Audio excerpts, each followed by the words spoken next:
السلام علیکم ورحمۃ اللہ وبرکاتہ.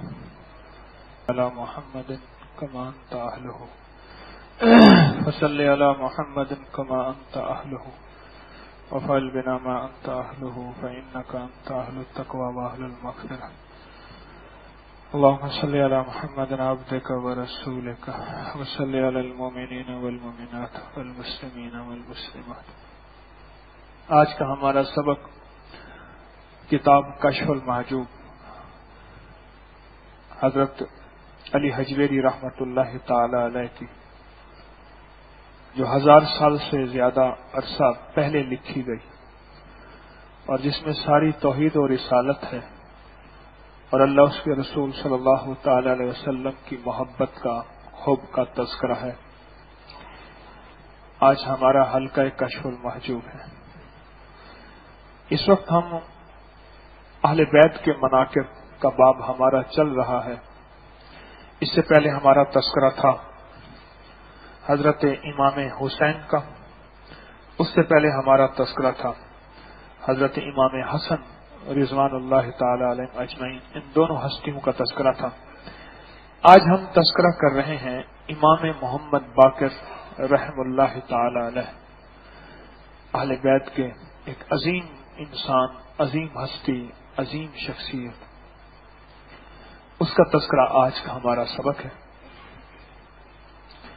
آپ ائمہ اہل بیت میں سے ہیں، اہل علم پر حجت، ائمہ اہل بیت میں سے ہیں، اہل علم پر حجت، ارباب مشاہدہ کی دلیل، آل نبی کے امام اور حضرت علی کی نسل میں برگزیدہ حضرت امام باقر ابو جعفر محمد بن علی بن حسین بن علی بن ابی طالب رضی اللہ تعالی عنہ رضوان اللہ تعالی علیہ اجمعین. کہتے ہیں کہ آپ کی کنیت ابو عبداللہ اور لقب باقر تھا.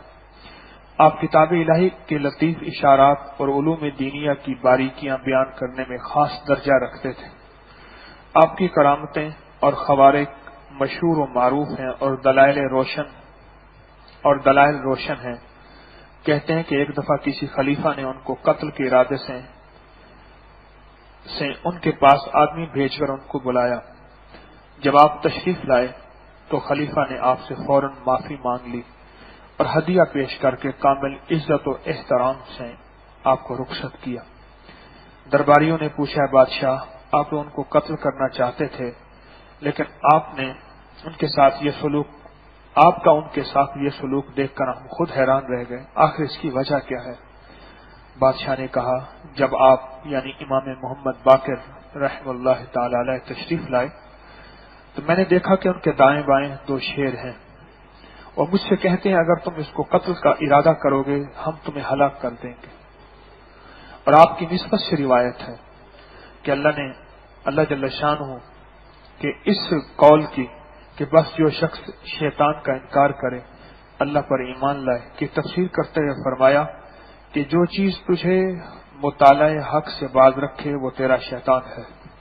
اب تم غور کرو کہ کس چیز کی وجہ سے تم اللہ سے بے تعلق حجاب میں ہو اور جس کے سبب تم ذات حق کے مشاہدہ کرنے سے عاجز ہو، اور اگر اس حجاب کو ترک کر دو تو مکاشفہ الہی میں پہنچ جاؤ اور حق سے محجوب اور ممنون نہ رہو. اور جو شخص مشاہدہ حق سے روک دیا گیا ہے اسے قرب حق کا دعویٰ نہیں کرنا چاہیے. آپ کے خاص ارادت مندوں میں سے ایک شخص روایت کرتے ہیں جب رات کا ایک حصہ گزر جاتا آپ اولاد سے فارغ ہو جاتے تو بلند آواز میں اپنی مناجات میں یوں عرض کرتے، اے میرے معبود، اے میرے مولا، رات آ گئی، بادشاہوں کے عمل و دخل کی حکومت ختم ہو گئی، ستارے سب آسمان پر نمودار ہو گئے، سب لوگ سو کر معدوم ہو گئے اور لوگوں کی زبانیں ساکت ہو گئیں اور ان کی آنکھ لگ گئی اور لوگ آدمیوں کے دروازے سے بھاگ گئے اور بنو امیہ آرام پا گئے اور اپنی خواہشات کو انہوں نے چھپا دیا اور اپنے دروازے بند کر دیے اور ان پر پہرے دار مقرر کر دیے اور جو لوگ ان کی طرف حاجت رکھتے تھے انہوں نے اپنی حاجتیں چھوڑ دیں. بارے خدایا لیکن تو زندہ ہے اور ہمیشہ رہے گا اور وہ دیکھنے والا اونگ اور نیند تیری ذات پر طاری نہیں ہوتی اور جو شخص تجھے اس صفت کے ساتھ نہ پہچانے وہ کسی نعمت کے شایان نہیں۔ اے وہ ذات، کوئی چیز تجھے کسی کام سے روک نہیں سکتی۔ تیری رحمت کے دروازے ہر اس شخص پر کھلے ہیں جو تجھے پکارتا ہے، اور تیرے خزانے ہر اس شخص پر فدا ہیں جو تیری حمد ثنا کرتا ہے۔ تو وہ مالک ہے کہ سائل کو رد کرنا تجھے زیبا نہیں۔ جو شخص مومنوں میں سے تیری درگاہ پر دعا کرتا ہے تو اس کو زمین و آسمان کی خلقت میں کوئی بھی سوال کرنے سے روکنے والا نہیں، تو اس کو زمین و آسمان کی خلقت میں سے کوئی بھی سوال روکنے والا نہیں۔ بارے خدایا، جب ہم موت اور قبر اور حساب کو یاد کرتے ہیں تو دنیا کی کسی چیز سے کیسے آرام پائیں؟ جب ہم ملک الموت کو یاد کرتے ہیں تو اپنے دل کو دنیا کی نعمتوں میں کیسے لگائیں؟ جب اپنے نامہ اعمال کو دیکھتے ہیں تو کیسے دنیا میں قرار پائیں؟ بس میں تجھ سے ہی سوال کرتا ہوں، اس لیے کہ تو خوب جانتا ہے، اور تجھ ہی سے طلب کرتا ہوں، اور کیونکہ تو ہی پکارتا ہے۔ موت کے وقت اور راحت عطا کر جس میں عذاب نہ ہو، حساب کے وقت وہ عیش کی ارزانی فرما جس میں کوئی تکلیف نہ ہو۔ راوی کا بیان ہے، وہ یہ سب باتیں کہے جاتے تھے اور روتے جاتے تھے، یہاں تک کہ ایک رات میں نے عرض کیا، اے میرے اور میرے باپ داداؤں کے آقا، کب تک آپ گریہ وزاری اور واویلا کرتے رہیں گے؟ آپ نے فرمایا، اے دوست، یعقوب علیہ السلام کا ایک یوسف گم ہوا، وہ اتنا روئے کہ آنکھیں سفید ہو گئیں۔ میں نے تو 18 شخصوں کو اپنے باپ سمیت یعنی امام حسین اور دوسرے شہداء کو کربلا میں گم ہوتے دیکھا۔ اللہ اکبر، کربلا میں گم کیا ہے۔ میں اس سے تو کم نہیں ہوں کہ فراق میں آنکھیں سفید کر دوں۔ آپ کی یہ مناجات عربی زبان میں ہے جو بہت ہی بلیغ اور فصیح ہے، لیکن طوالت کے خوف سے اس کے معانی میں نے فارسی میں بیان کر دی ہیں تاکہ عبارت مقرر ہو۔ یہ ہستی تھے امام محمد باقر۔ جب بھی آل کا تذکرہ ہوگا، آل کے تذکر کے ساتھ عبادت چولی دامن کا ساتھی بن جائے گی۔ عبادت نکلی آل و اصحاب سے ہے۔ عبادت، مناجات، تسبیح، ذکر، مانگنا، گڑ گڑانا، ذات کی نفی، اپنی ذات کی نفی اور اس کا اثبات، میں کچھ نہیں، تو سب کچھ ہے، تیرا سب کچھ ہے۔ اس کا نام ہے اہل بیت، اس کا نام ہے آل۔ جن کے مزاجوں میں، جن کی طبیعتوں میں یہ چیز اندر اندر چلی جائے، اس کا نام آل ہے۔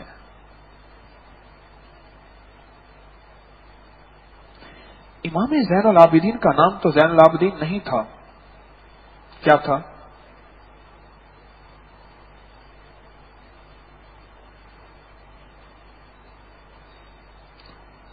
علی۔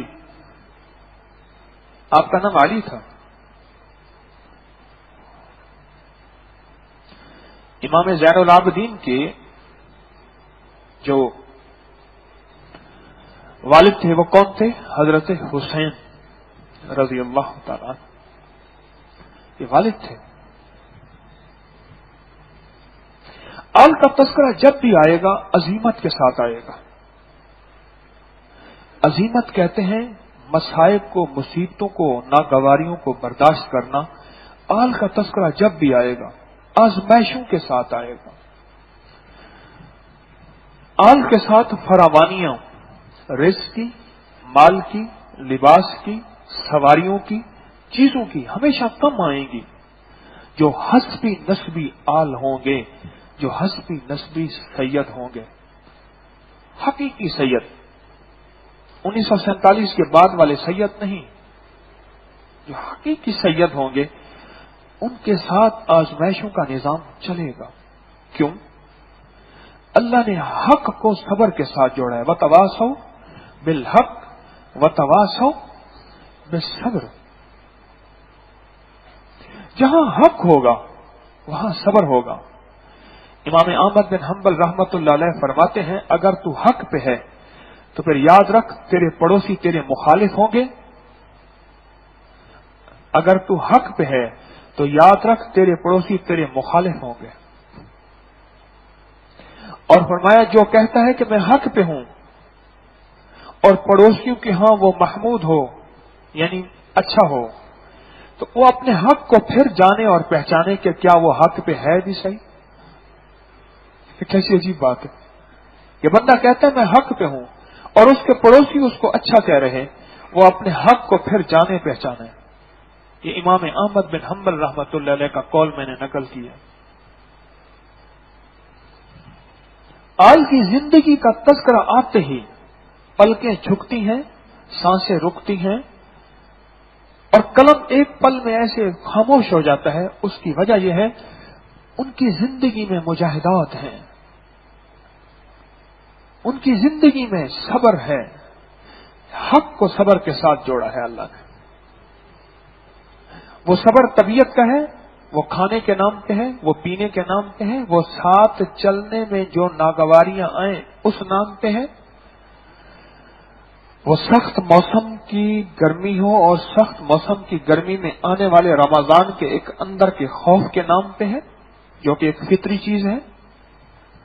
حفاظ کرام سخت گرمی کے اندر ہوں اور پھر مصلے پہ ایک پارا 1.5 پارا سنائیں, ان سے پوچھو کہ ان کے اندر کی کیفیت کیا ہے. جس نے سچا ہے قرآن سنانا ہے اس کا رمضان ایک روزہ ہے, دوسری طرف 13-14 گھنٹے کا روزہ ہے.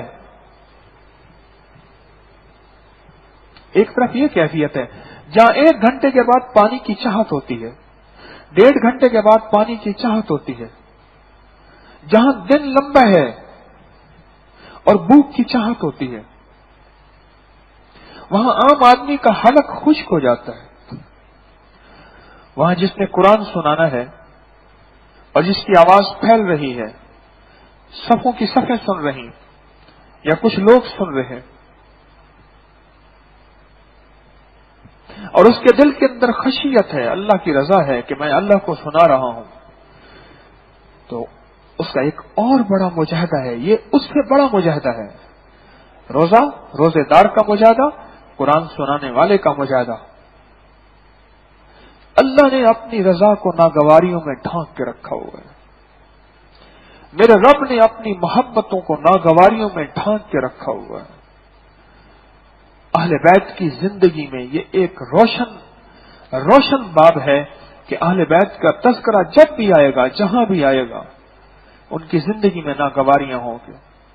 وقت کے بادشاہ نے, میں نے اہل بیت کی زندگی کے تذکرے تھوڑے سے پڑھے, جتنے بھی آل کی زندگی میں ہمیشہ وقت کے بادشاہ سے لڑتے رہے ہیں. آج میں آپ کو خلافت اور ملوکیت کی تھوڑی سی تعریف عرض کروں. ایک ہے خلافت. اہل بیت کا سارا دور ملوکیت کے ساتھ گزرا ہے.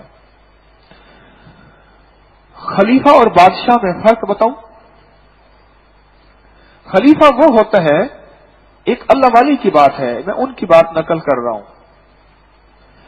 جو اپنا جان, اپنا مال, اپنا وقت رعایا کے لیے لگانا سعادت سمجھے, وہ ہے خلیفہ.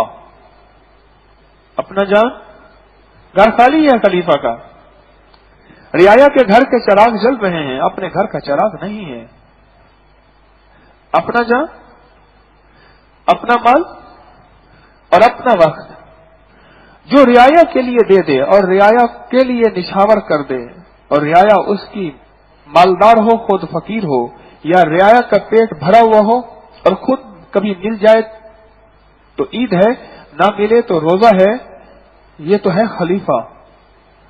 اور ملوک, اور جسے کہتے ہیں بادشاہ, بادشاہ کا فرق یہ ہے کہ رعایا کی جان, رعایا کا مال, رعایا کا وقت خلیفہ کے لیے, بادشاہ کے لیے, خلیفہ کے لیے نہیں, بادشاہ کے لیے خرچ ہو, اس کا نام بادشاہت ہے, جسے ملوکیت کہتے ہیں.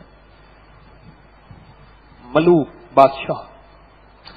خلافت کا فرق سمجھے اور ملوکیت کا فرق سمجھے. بنو امیہ کا سارا نظام ملوکیت کے ساتھ تھا سوائے اللہ کے خاص بندوں کے. اور جتنے بھی اہل بیت کی تاریخ اٹھا کے دیکھیں, ان کی ساری جو لڑائی رہی ہے, جنگ رہی ہے, وہ بنو امیہ کے ساتھ رہی ہے. اور اس میں مسلسل ناگواریاں آئی ہیں، ناگواریاں آئی ہیں. جیسے بادشاہ نے کہا، بلایا، اور آنکھوں سے اللہ نے دکھایا کہ خیال کر، دائیں بائیں شیر ہے، اور شیر کہتے ہیں اگر اس کو ارادہ کیا شہادت کا، قتل کا، تو یہ کھا جائیں گے. اور اس نے فوراً معافی مانگی. ایک یہ واقعہ بھی ہے، عکس ہے زندگی کا، حقیقت ہے، اور یہ حقیقت ہے. ایک یہ ہے کہ بادشاہ نے حجاج بن یوسف نے کتنے اہل بیت کو شہید کر دیا.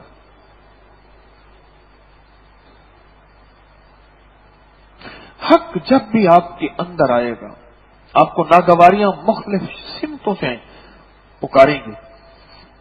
آپ 3 آدمی چل رہے ایک مقصد کو لے کے، اللہ نے تینوں کا مزاج ہی مختلف بنایا، طبیعت ہی مختلف بنائی. دور صدیقی کا مزاج اپنا ہے، دور فاروقی کا مزاج اپنا ہے، دور عثمانی کا مزاج اپنا ہے. خود حضرت حسن اور حضرت حسین رضی اللہ عنہ رضوان اللہ اجمعین، ان دونوں کا مزاج، یہ 2 بھائی ہیں، اللہ نے مزاج ہی مختلف بنایا. اللہ نے طبیعت ہی مختلف بنائی.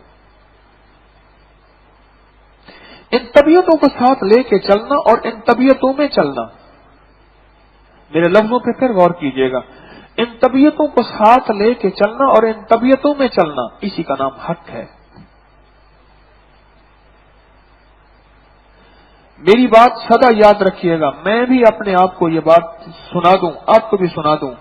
اگر حق کی راہ پہ چلے ہیں، ناگواریاں استقبال کریں گی، کبھی نہ گھبرائیے گا، تھوڑی سی ہوں گی. سدا حق کے بدلے رب خود ملتا ہے، اپنی مدد دیتا ہے، فرشتوں کا استقبال دیتا ہے. ہاں، وہ کہتے ہیں نا کہ جو درویش ہوتا ہے، بقول ایک درویش کے، اس کی بیوی 1.5 خصم ہوتی ہے. حضرت حکیم علومت نے لکھا ہے، اس کی بیوی کیا ہوتی ہے؟ 1.5 خصم. انہوں نے پوچھا 1.5 خصم کیا ہوتی ہے؟ کہہ رہے ایک تو شوہر کے اوپر شوہر ہوتا ہے، جو شفقت، نرمی، محبت، پیار درویش کا، کیونکہ قہر درویش بر جانے درویش، اپنے آپ کو کھا گیا. میرے ساتھ سفر میں ایک صاحب تھے ہمارے، تو میں نے کہا آپ اپنے ملازموں کو گالیاں بہت دیتے ہیں. کہنے لگے بات سنیں، آپ نے اپنے آپ کو مار دینا ہے، زیادہ سے زیادہ یہ غصہ کر دیں گے، آپ وقت سے پہلے بوڑھے ہو جائیں گے. میں نے کہا پھر کیا کروں؟ کہہ رہا اپنا نکالو، اپنے آپ کو ریلیکس رکھو. سمجھ گئے؟ اپنا نکالو، اپنے آپ کو ریلیکس رکھو، پرسکون رکھو. میں نے کہا یہ کہاں کی ترتیب ہے؟ کہہ رہے یہ میری خاص ترتیب ہے. میں نے کہا دین میں ہے؟ کہنے لگے اس وقت آپ مجھ سے میری طبیعت پوچھ رہے ہیں، یہ میری خاص ترتیب ہے. ہاں، اپنے آپ کو ریلیکس رکھو، شادیوں پہ شادیاں کرو، کوئی مسئلہ نہیں. اپنی طبیعت کا خیال رکھو. ایک دفعہ میں نے دیکھا پانی بہائے جا رہے ہیں. کہ اللہ کے بندے پانی بھی رزق ہے. کہنے لگے میں بھی اشرف ہوں، پانی سے افضل ہوں. میں اشرف ہوں، پانی سے افضل ہوں، پانی میرے لیے ہے.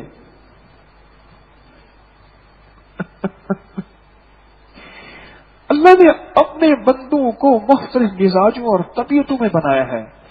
مزاجوں اور طبیعتوں میں چلنا، اسی کا نام حق ہے. حج پہ کیوں فرمایا ولا رفس ولا فسوق ولا جدالا؟ اس جھگڑے کو آخر میں بیان فرمایا. رفس زبان کے گناہ، فسوق کبائر بڑے گناہ، آخر میں جدال جھگڑا، بد زبانی، ہاتھا پائی. کیوں؟ ایک مشقت کا سفر، حج حق کا سفر ہے. حج حق کا سفر ہے.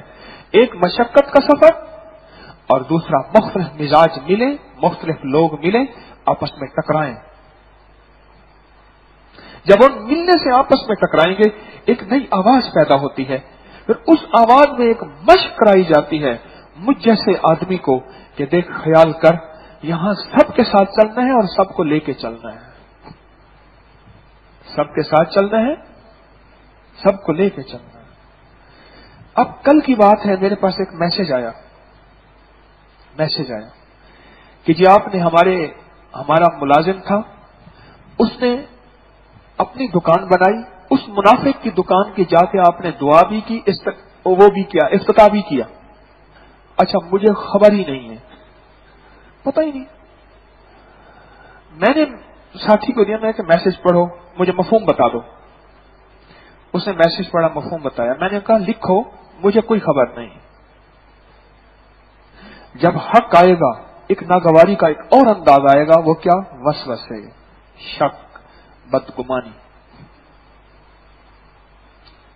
میں مرشد اس کا بھی ہوں، میں مرشد اس کا بھی ہوں۔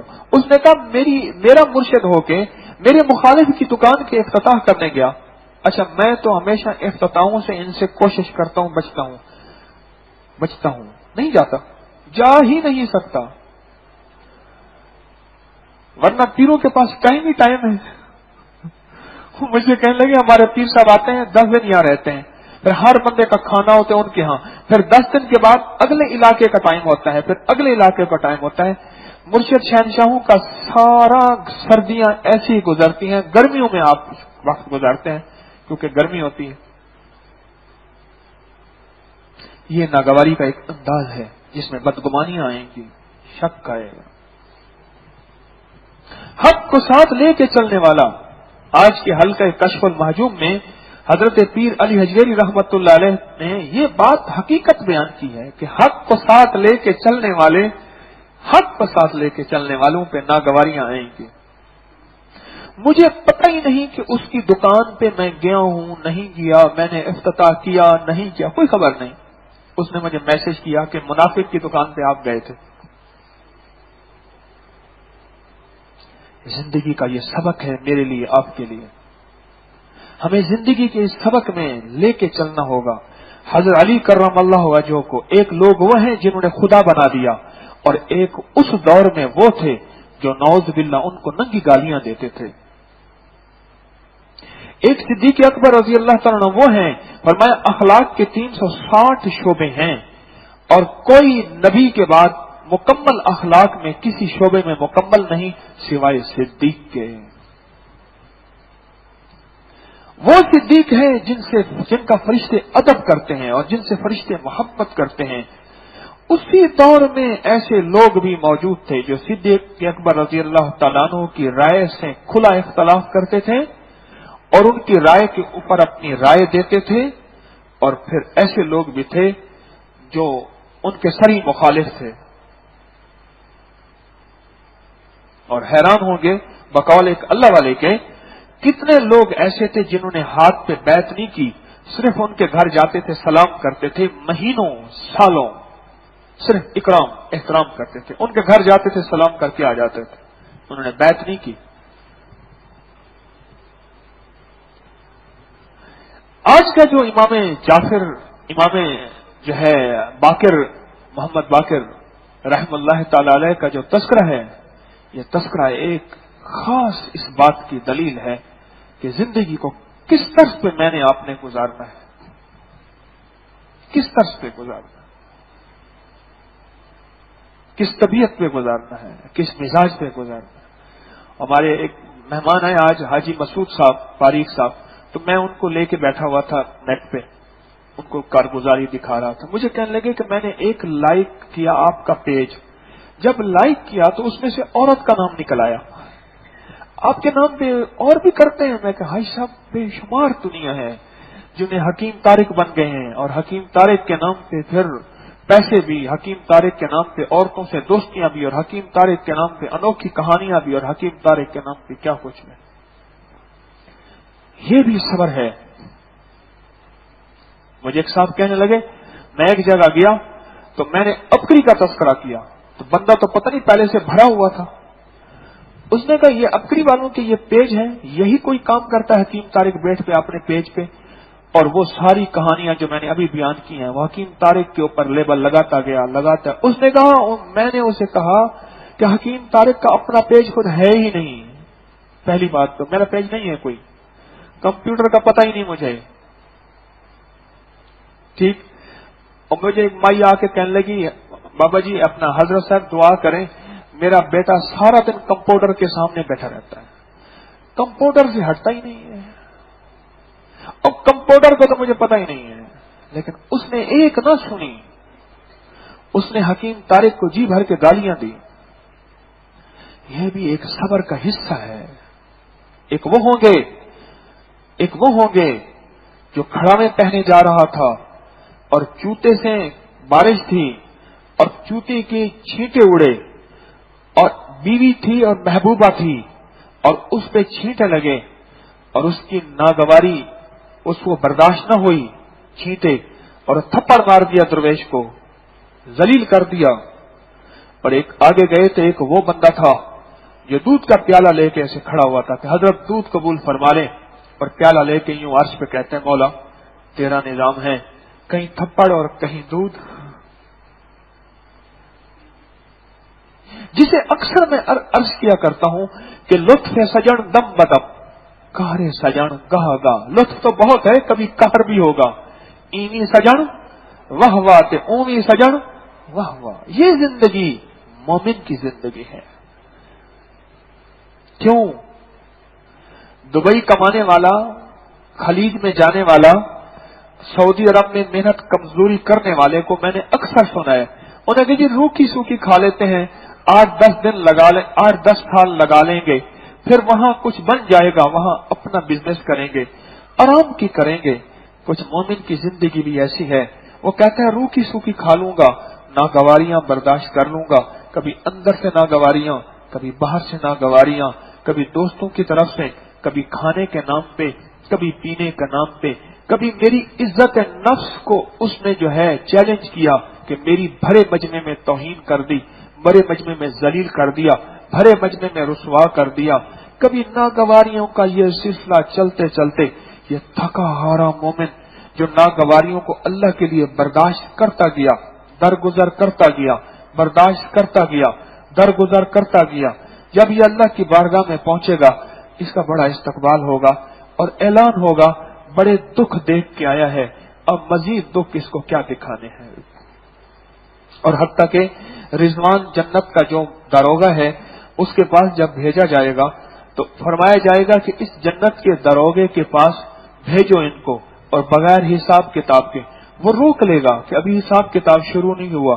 تو اللہ کی بارگاہ میں پھر فرمایا انہوں نے بہت دکھ دیکھے ہیں، بہت دکھ دیکھے ہیں، اب مزید کیا قیامت کے حساب و کتاب کا دکھ دکھانا ہے، جاؤ ان کو بغیر حساب. یہ وہ لوگ ہوں گے جو ناگواریاں برداشت کرتے ہوئے اپنی حق کی راہوں کا سفر طے کرتے جائیں گے، کرتے جائیں گے، کرتے جائیں گے. ایک دفعہ نا مجھے ایک بندے نے بہت پریشان کیا، میرا ساتھی، جو کام بتاؤں الٹا، جو کام بتاؤں الٹا. میں تھک گیا، پھر میں گھر گیا. گھر میں نے اس کے لیے نا دودھ مشروب وہ بنایا، وہ بنا کے پھر میں نے اسے آ کے دیا. میں کہ یہ لے، یہ تیری سزا ہے، پی. بڑا مگ تھا، میں نے کہا پی، کلیجے سے ٹھنڈ پوے، اندر تیرے ٹھنڈک ہو، پی. تو نے میرا دل جلایا نا. میں تیرے لیے یہ دعا نہیں کروں گا کہ ہے دعا کے آتش تو بھی میری طرح جلا کرے، نہ نصیب ہو تجھے ہنسنا، تیرے دل میں درد اٹھا کرے، تیرے سامنے تیرا گھر جلے، تیرا بس جلے. ہو یہ دعا کہ تیرے بھی دل میں ہو یہ دعا کہ نہ گھر کسی کا جلا کرے. میں کہ تو پی.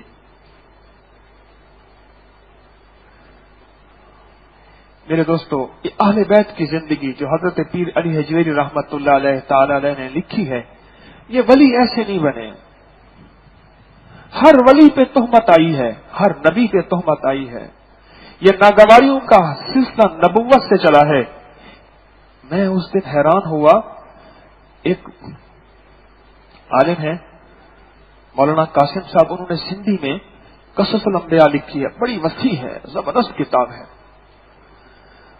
اور وہ اتنی وسیع ہے. ان کے بیٹے مولانا مجھے فرمانے لگے، میرے والد صاحب فرماتے ہیں بنی اسرائیل میں ایک ایک دن میں 41 نبیوں کو ذبح کیا گیا، اللہ اکبر، شہید کیا گیا.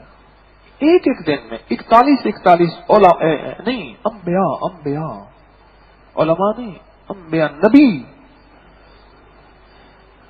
ناگواریوں کے راہیں تو نبیوں سے چلی ہیں، ناگواریوں کے راستے آل و اصحاب سے چلے ہیں۔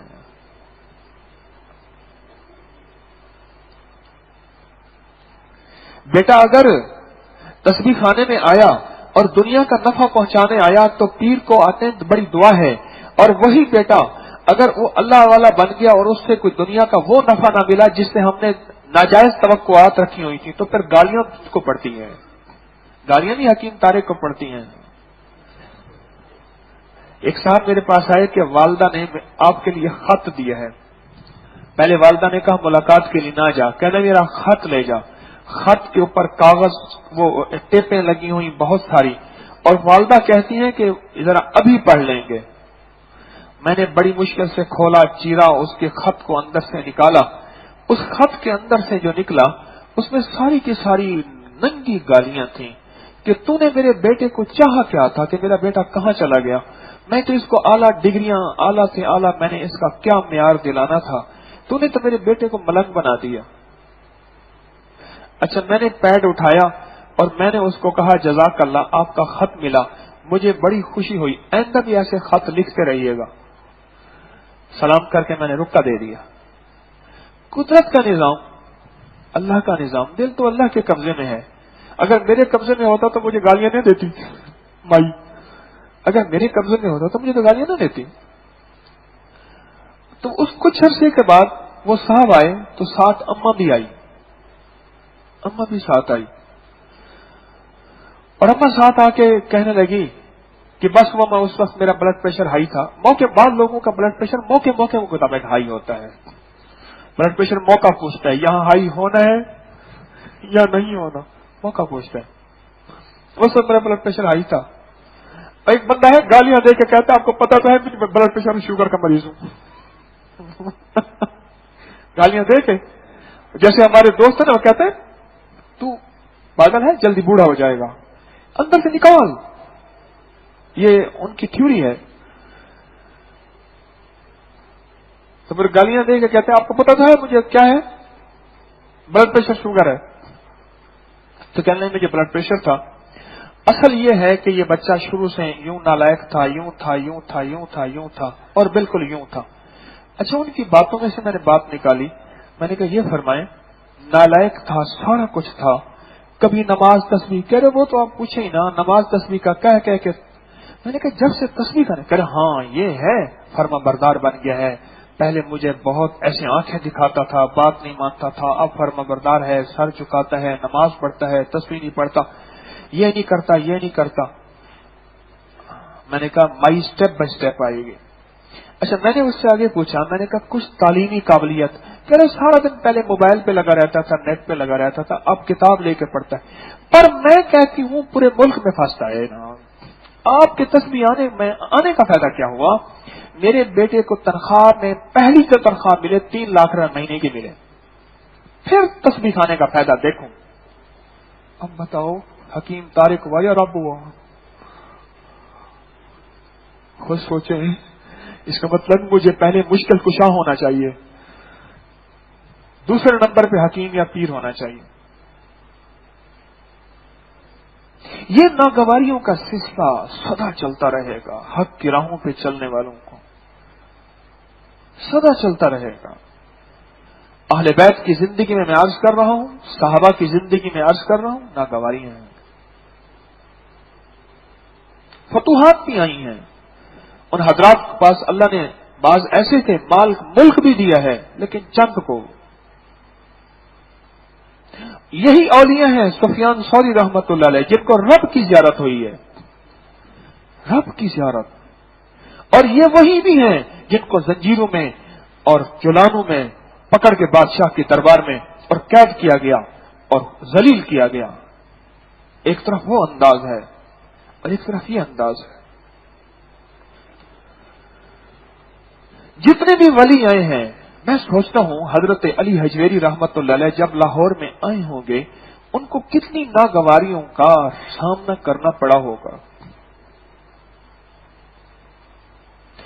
وہ ہستیاں جن کے جنازوں کے ساتھ بانسیں باندھی جاتی ہیں، جب ان کو یہاں 1914 میں لایا گیا، دونوں ہاتھوں میں ہتھکڑیاں بندھی ہوئی تھی حضرت لاہوری کو، اور پورے لاہور میں اس درویش کی ضمانت دینے والا کوئی نہیں تھا۔ دلی سے اس درویش کو پکڑ کے یہاں لایا گیا کہ یہاں کوئی جاننے والا نہیں، اور پورے لاہور میں کوئی ایک بندہ جو ہے ضمانت دینے والا نہیں تھا کہ اس کی ضمانت کون دے۔ اور جب وہی سفر آخرت ہوا تو اس وقت پھر یونیورسٹی گراؤنڈ جو ہے یہ اس میں دل دھرنے کی جگہ نہیں تھی، اور بانسیں باندھی گئیں، اور مخلوق خدا کا ایک ہجوم تھا، اور پھر وہی تھی کہ قبر سے مٹی سے خوشبو مہک رہی تھی۔ یہ ہے قبر جنہ دی جیوے ہووے، یہ ہے بولیا اسی مرنا نہیں گور پیا کوئی ہور۔ ناگواریوں کا سفر چلتا رہا، 3 دفعہ قاتلانہ حملہ ہوا اس درویش پہ۔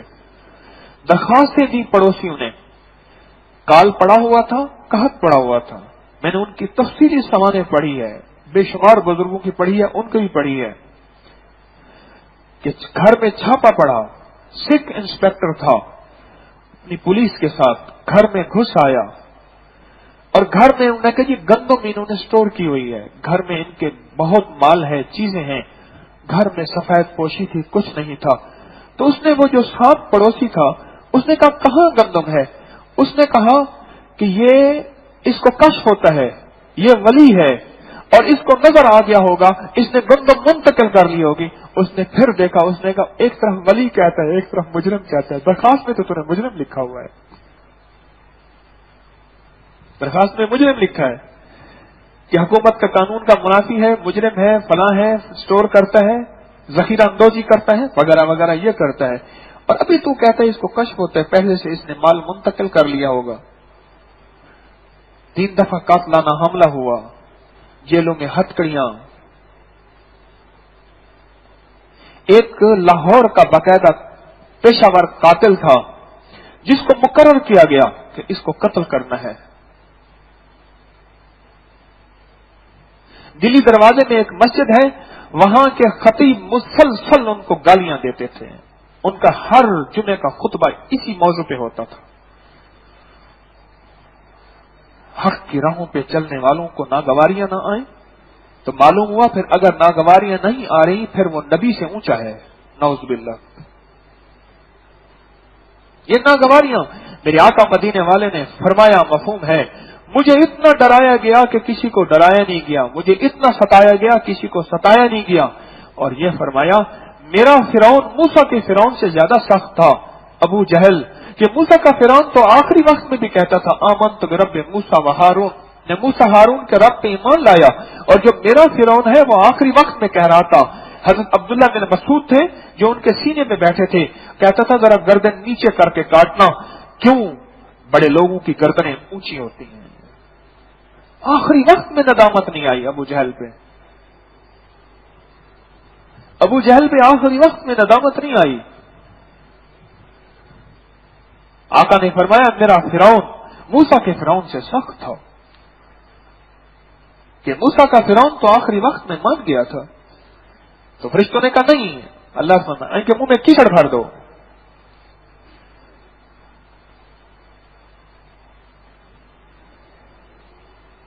وَتَوَاصَوْا بِالْحَقِّ وَتَوَاصَوْا بِالصَّبْرِ۔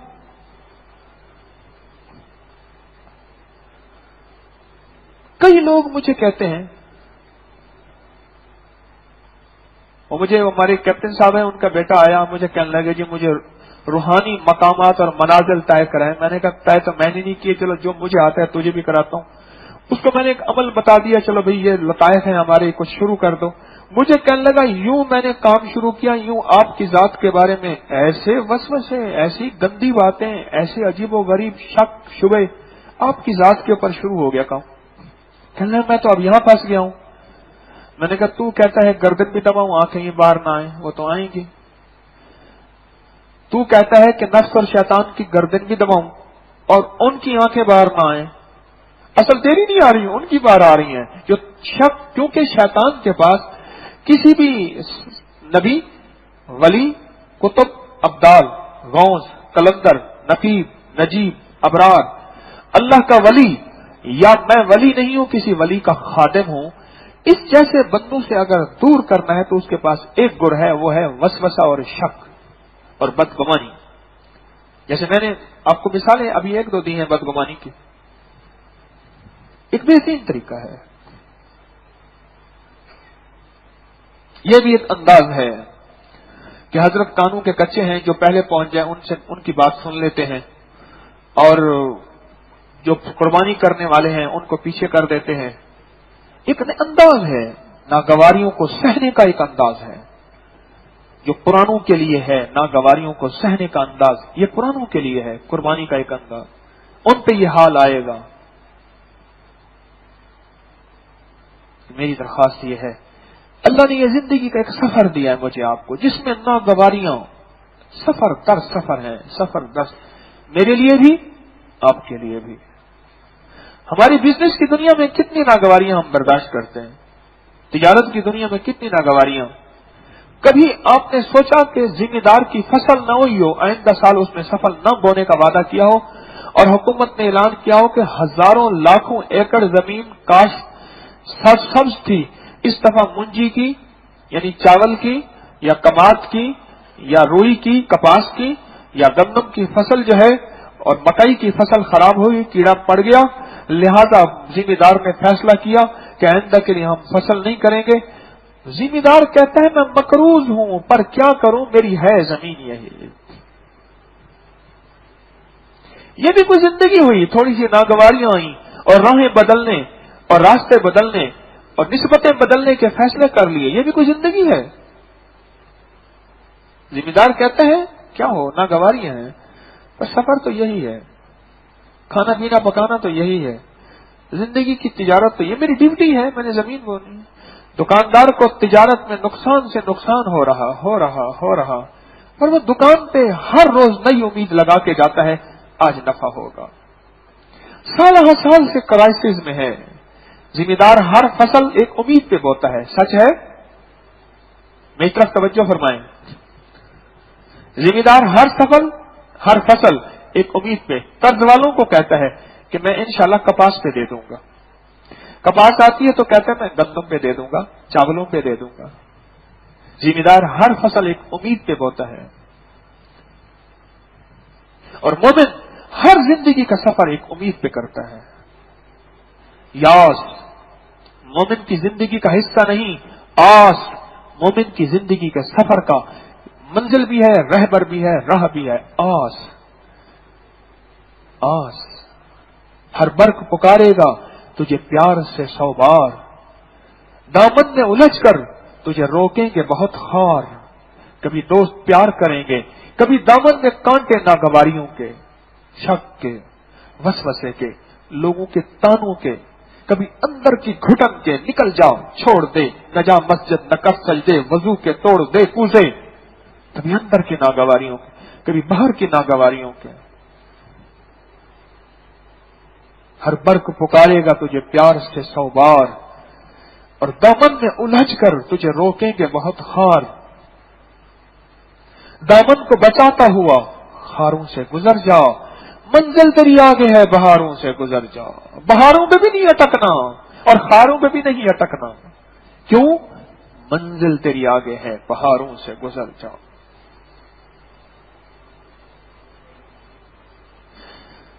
آج کے سبق میں ہمیں اہل بیت کی زندگی کا سبق دے کے حضرت پیر علی حجویری رحمت اللہ تعالی علیہ زندگی کا ہمیں یہ سامان دینا چاہتے ہیں. اور وہ کہتے ہیں کہاں افغانستان اور کہاں افغانستان کا صوبہ غزنی اور کہاں جلاب اور حجویر بستی اور کہاں لاہور اور کہاں زندگی کا ایک طویل سفر مجھے میرے مرشد نے یہاں بھیجا اور یہاں کی میری ترتیب بنی اور لاہور کو میں نے مدینے والے کا پیغام سنایا، اللہ کی توحید کا نغمہ سنایا.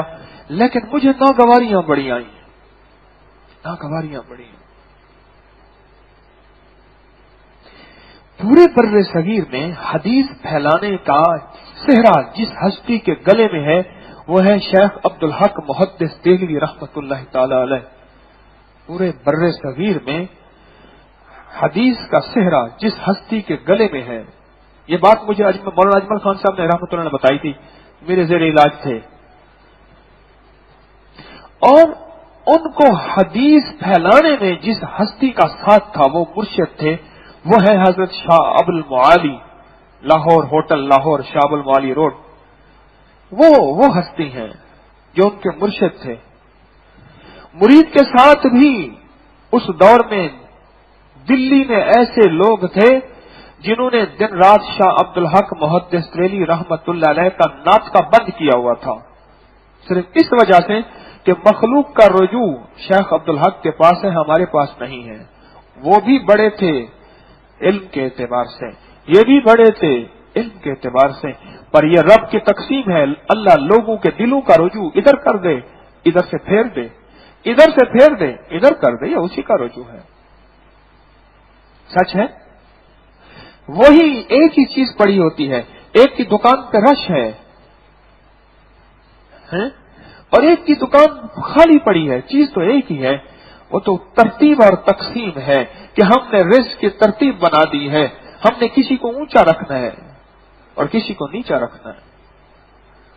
اب یہ تو مرید کی ترتیب تھی، پیدل رمضان میں یہاں لاہور رمضان میں گزارتے تھے مرشد کے پاس حضرت شاہ ابو المعالی رحم اللہ کی خدمت میں، اور سفر کرنے کے لیے حضرت کی خانقاہ سے، حضرت کا جو تسبیح خانہ خانقاہ تھی اس سے بہت پہلے گھوڑے سے اتر جاتے تھے، سواری سے اتر جاتے تھے، اور پھر قریب آ کے جوتے بھی اتار دیتے تھے اور ایک سفر طے کرتے تھے۔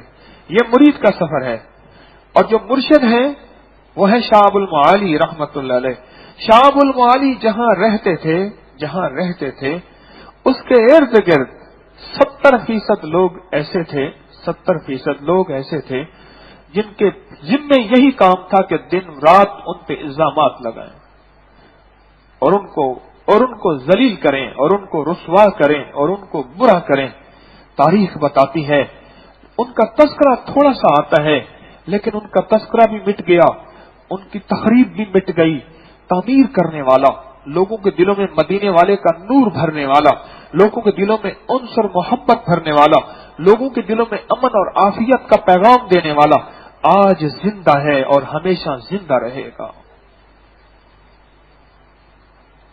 یہ ناگواریاں زندگی کا حصہ ہیں، بیوی کی طرف سے ناگواری، اولاد کی طرف سے ناگواری۔ آپ سفر کر رہے ہیں، آپ کہتے ہیں میری گاڑی کو راستہ ملے، ہارن ناگواری پہ ہمیشہ ہوتا ہے، بریک ناگواری پہ ہوتی ہے۔ گڑا آیا، گاڑی آئی، کتا آیا، بندہ آیا، بچہ آیا، بریک لگی ہے، بریک ڈرائیور کو بریک پہ بہت ناگواری ہوتی ہے۔ میں اپنے کالج میں جاتا تھا تو مجھے روزانہ بس پہ سفر کرنا پڑتا تھا، گھنٹہ جانے کا، سوا گھنٹہ آنے کا، تو بعض اوقات جگہ نہیں ہوتی تھی تو ڈرائیور کے ساتھ جو ٹابا پڑا ہوتا ہے وہاں بیٹھنا ہوتا تھا، تو ڈرائیور کی حرکات و سکنات میں دیکھ رہا ہوتا تھا۔ کئی ڈرائیور ایسے ہیں جو ہر بندہ اگر اس کو کوئی گاڑی کراس کر گئی ہے، کرے گڈی میں گئی نہیں، جہاز وانگو گئی ہے، جہاز کی طرح گاڑی نکلی ہے، تو وہ گالی دیتا تھا، پھر ہر بریک پہ گالی دیتا تھا، یہ میں نے نوٹ کیا۔ یا ڈرائیور جو ہے بریک پہ اس کو ناگواری ہوتا ہے، یا بعض اوقات ڈرائیور کا ایک مزاج ہوتا ہے جو اس کو راستہ نہ دے اس کے بعد مڑ کے اس کو ضرور دیکھتا ہے۔ یہ زندگی کی ناگواریاں ہیں، سفر در سفر جو آ رہی ہیں مجھے آپ کو۔ ناگواریوں کا سفر کٹنے والا ہے، میرا بھی آپ کا بھی۔ سفری غریب وزادی لن یبلغنی وقوتی ذوفت والموت یطلبنی، سفری ان دیکھا ہے اور زیادہ سفر ہے نہیں، اور قوتیں ہماری کمزور ہیں، ایک وقت ہے سفر کٹ جائے گا۔ لیکن سچ بتاؤں میں آپ کو، جو ناگواریوں کے باوجود بھی تسبیح خانے سے اللہ کی ذات سے جڑے رہتے ہیں، لگے رہتے ہیں، اللہ پاک ان کی نسلوں کو شاد و آباد کرتا ہے، اللہ ان کی نسلوں کو برکتیں اور رحمتیں، عزتیں اور عافیتیں عطا فرماتا ہے، اللہ ان کی نسلوں کو پالتا ہے۔ یاد رکھیے گا، دعائیں منتقل ہوتی ہیں،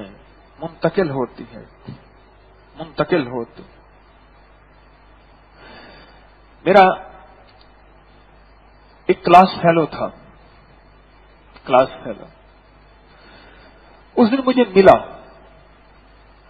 اچھا مجھے اس نے کبھی بھی اچھے لفظوں میں یاد نہیں کیا، مجھے ملا، پیار سے ملا، کہنے لگا تو ٹکے کا بھی نہیں ہے، کخ کا بھی نہیں ہے۔ میں کہا بالکل ٹھیک ہے۔ کہنے لگا بس تجھے ایک چیز بچائے جا رہی ہے، اب میری چاہت ہے وہ چیز تجھ سے کیسے ہٹے؟ کھل کے بات، نہ جیسے ڈنکے کے چوٹ پہ کسی سے چیلنج کرنا۔ میں نے کہا وہ کیا؟ کہا تیرے پیچھے لاکھوں لوگوں کی دعائیں ہیں، بس تو انہی دعاؤں پہ اڑ رہا ہے، باقی تو ٹکے کا نہیں ہے، کخ کا نہیں ہے، اور یہ سچ ہے۔ اس نے دنیا میں کبھی سچ بولا نہ مولا، اور یہ سچ کیا ہے؟ تو کخ کا بھی نہیں ہے، تو ٹکے کا بھی نہیں ہے، پر تیرے پیچھے لاکھوں لوگوں کی دعائیں ہیں جو تجھے اٹھائے اڑائے جا رہی ہیں، اور دعائیں کیوں نہ ملیں؟ اللہ نے میری ڈپٹی لگا دی ہے، اللہ نے لگائی ہے۔ اللہ میرے ٹوٹے پھوٹے بول، عربی انگلش کب بھولا۔ اور وہ میں کل یا پرسوں اپنے بات سنا رہا تھا، تو ایک دفعہ ایک فون آیا، تو فون پہ نا میں نے اس سے انگلش میں بات کرنی شروع کر دی، اور اب میرا بیٹا میری انگلش پہ ہنستا ہے، چھٹی میں پڑھتا ہے، میری انگلش میں میرا بیٹا ہنستا ہے، جب انگلش میں وہ لفظ بولوں تو وہ ہنستا ہے۔ اچھا قدرتی میں اچھی انگلش بول رہا تھا، اس میں انگلش میں بات کرتے کوئی اچھی خاصی دیر میں نے بات کہا، مجھے بعد میں کہتا بابا آپ کو انگلش آتی ہے؟ میں نے کہا بیٹا کبھی کبھی اللہ کی طرف سے آ جاتی ہے، بھولی بسری کہانی یاد آ جاتی۔ میں سکھر جا رہا تھا، میرے ساتھ تھے میاں صاحب، ساتھ تھے ایک غیر ملکی بیٹھا ہوا تھا۔ اب میرے اندر بے چینی ہو کہ اس کو میرے مدینے والے کا رب کا پیغام نہ دوں، بات تو نہ ہوئی۔ ہم ابھی گئے سکھر میں، میرے ساتھ میرے ساتھی تھے، ہم لانچ میں بیٹھے ہوئے تھے۔ میں نے کہا بھائی بس میں نسوار والا آیا، نسوار بیچ کے چلا گیا، ٹافی کھنگ کی گولیاں، کھانسی کی گولی والا آیا، بام والا آیا، سرمے والا آیا، ٹھیک، وہ بیچ کے ہر بندہ اپنا سودا بیچ کے چلا گیا۔ میرے پاس مدینے والے کا سچا اور کھرا سودا ہے، میں نے وہ نہ بیچا، بات تو نہ بنی۔ تقریباً پونا گھنٹہ میں انگلش میں اس سے بات کرتا رہا۔ اس کے بعد جب بھولا تو سب کچھ بھول گیا، اپنے نام کے سپیلنگ نہیں آتے، تو میں کر رہا تھا انگلش تو ویسے بھول گیا، عربی صحیح بولنی نہیں آتی، اردو صحیح بولنی نہیں آتی، اور عربی کی تلاش ہے۔ ان ٹوٹے پھوٹے بولوں کے باوجود اللہ لوگوں کے دلوں میں اپنا نام روشن کر رہا ہے۔ اور بعض لوگ ایسے ایسے میرے بارے میں خواب لکھ کے بھیجتے ہیں، بتاتے ہیں، میں کہتا ہوں مولا بس تیری کریمی ہے، یہ خواب لوگوں کو آ جاتے ہیں، ایک جھوٹ بولتا، دوسرا مبالغہ کرتا، تیسرا کرتا، بعض صالحین نیک لوگ اور بعض ایسے خواب، میں کہتا ہوں کہ بس وہی دعائیں ہیں جو پیچھے تعاقب کر رہی ہیں۔ اس دن ایک مائی آئی، آ کے رونے شروع کر دی، وہ تیری بیوی جو آپ کی بیوی، باہر میں رو کے آئی ہوں۔ اب میں باقاعدہ اعلان کرتا ہوں، اعلانات میں یہ بھی ہوتا ہے کہ آ کے یہاں روئیں نہ، کیونکہ ٹیشو تو ویسے ہی دینے پڑتے ہیں، لیکن روتے روتے وقت اتنا ہوتا ہے کہ اگلے مریض کی باری آ جاتی ہے، ان کی بات پوری نہیں ہوتی، کیونکہ ہر بندے کا حق ہے مجھ پہ، جو وقت لے کے آیا ہے اس کا حق ہے، اور مجھے چاہیے میں اس کے ساتھ انصاف کروں۔ میں نہیں کہتا میں کر پاتا ہوں، مجھے اس پہ ندامت ہے، لیکن میری کوشش ہوتی ہے جو میرے پاس وقت لے کے آیا میں اس کے ساتھ انصاف کروں، کوشش ہوتی ہے۔ اگر وہ وقت رونے میں لگا، اچھا دکھیارا ہے، وہ بیچارہ روئے گا، تو مائی کہنے لگی میں باہر رو کے آئی ہوں، پھر رونا شروع کر دیا، کہنے لگی وہ آپ کی بیوی سے میں ملنا چاہوں گی کبھی، کیا اس نے اتنا وظیفہ پڑھا تھا اور کیا اس نے تسبیحاں کی تھی، اس نے کون سا عمل کیا تھا، آپ جیسا شوہر ملا تھا، میں نے انتقام ملا کے دے دیا، میں کہ لے میری بیوی سے بات کر لیں، یہ بات سوال اس سے پوچھ لیں، اور وہ بات کر رہے اور میں اندر اندر کہتا ہوں مولا تو نے بس پردے رکھے ہوئے ہیں اور تو نے ان کے لوگوں کے دلوں میں یہ بات ڈال دی ہے، طارق تو وہی ہے، وہ کہتا ہے تو کخ کا نہیں اور ٹکے کا نہیں ہے، تو وہی ہے، اے عمر تو وہی نہیں تھا جو اونٹ گم کر کے آتا تھا، اے عمر تو وہی نہیں تھا جس کو بکریاں چرانی نہیں آتی تھیں، بکریاں گم ہو جاتی تھیں، اے عمر تو وہی نہیں تھا جس سے غلطی اپنی خطائیں گر رہے، کہنے لگے آج لاکھوں مربع زمین کا امیر المومنین بنا ہوا ہے، عمر خیال کر تو عمر وہی ہے رضی اللہ عنہ۔ وہ میری اہلیہ سے بات کر رہی بھائی، ٹھیک. اب ہر بھائی یہ نہ کہے نیٹ پہ سننے والی میں بھی جا کے کہوں یہ بات کرانا شروع کر دے گا. وہاں تو ٹائم ہی نہیں ہوتا. وہ بات کر رہے اور میں اندر دل میں کہہ رہا. میں نے کہا طارق تو وہی ہے. اہل فکر و نظر جانتے ہیں تجھے, کچھ نہ ہونے پہ بھی مانتے ہیں تجھے. اے نصیر اس کو تو فضل باری سمجھ. کیا سمجھ؟ فضل باری سمجھ, ورنہ تیری طرف دیکھتا کون ہے. یہ سفر ہمارا ناگواریوں میں گزرے گا, کبھی مال کی, کبھی اولاد کی, کبھی رزق کی, کبھی صحت کی, کبھی طبیعت کی, کبھی حق کی راہوں پہ چلتے ہوئے لوگوں کے تانوں کی اور تشنیع کی, کبھی تیکھی نظر کی, کبھی تیکھا بول, کبھی تیکھا لفظ. یہ زندگی کا سفر گزرے گا صبر کے ساتھ. وتواصوا بالحق وتواصوا بالصبر. حق کو صبر کے ساتھ جوڑا ہے اللہ نے. یہ رب کا قانون ہے, یہ عرشی قانون ہے, یہ قرآن کا قانون ہے. حق کو صبر کے ساتھ جوڑا ہے, صبر کے ساتھ جوڑا.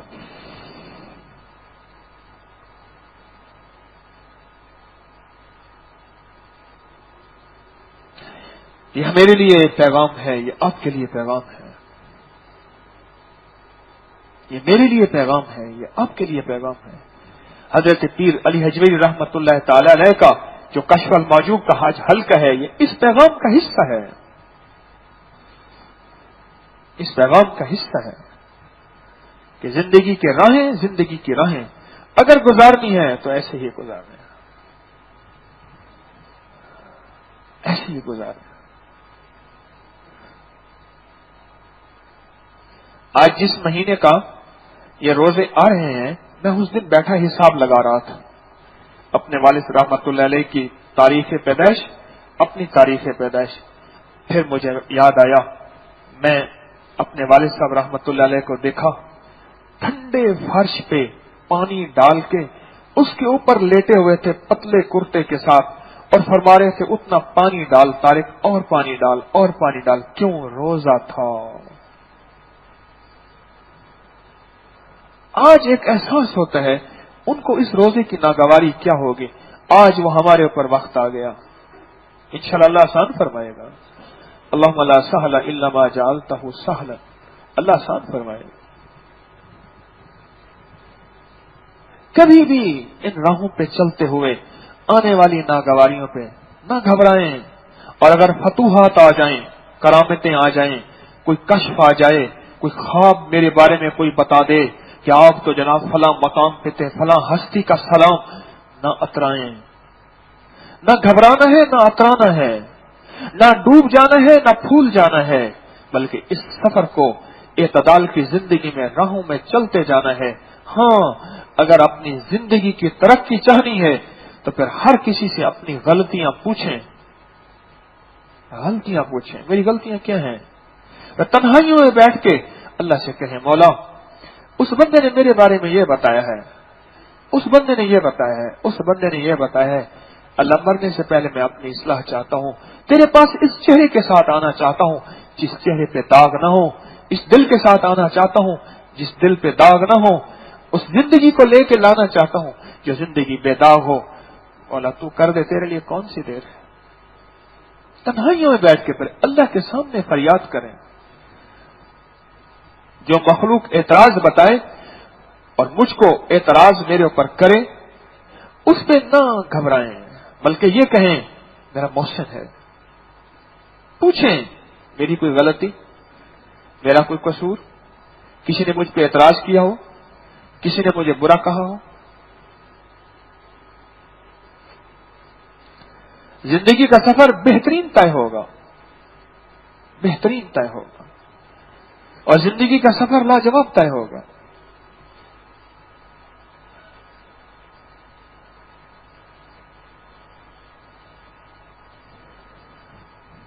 بہترین طے ہو. آج جن کو ہم ولی کہتے ہیں, یاد رکھیے گا, اللہ کے ولی اولیاء کہتے ہیں. ان کی زندگی کا ایک شعبہ وہ ہے جو کرامتوں والا ہے, اور ایک شعبہ وہ ہے جو ملامتوں والا ہے. ہاں یاد رکھیے گا, ان کی زندگی کے دو چیپٹر ہیں. ان کی زندگی کے دو صبح شامیں ہیں، ایک صبح ایک شام ہے. ایک زندگی کا حصہ وہ ہے جس میں کرامات ہیں، کرامتوں والی زندگی کا شعبہ ہے. ایک شعبہ وہ ہے جس پہ ملامات ہیں، ملامتیں ہیں. لوگوں نے تو ملامتوں میں انبیاء کو معاف نہیں کیا. انبیاء تو سدا کے معصوم ہوتے ہیں، سدا کے معصوم. نبی ہوتا ہی معصوم ہے. اگر نبی معصوم نہیں ہوتا تو اللہ اس کا انتخاب ہی نہیں کرتا. نبیوں کو گناہ تو گناہ، گمانے گناہ نہیں. جیسے بچے کے بارے میں عرض کیا کرتا ہوں، چھوٹے بچے کا آنسو ہوتا ہے. میں نے ابھی اسی درس میں عرض کیا تھا، اسی درس میں وہ بچہ آیا تو میں اس کو ایسے گالیں تھیں، وہ بونگلو تھا، تو میں نے اس کو مارا تو رونے لگ گیا.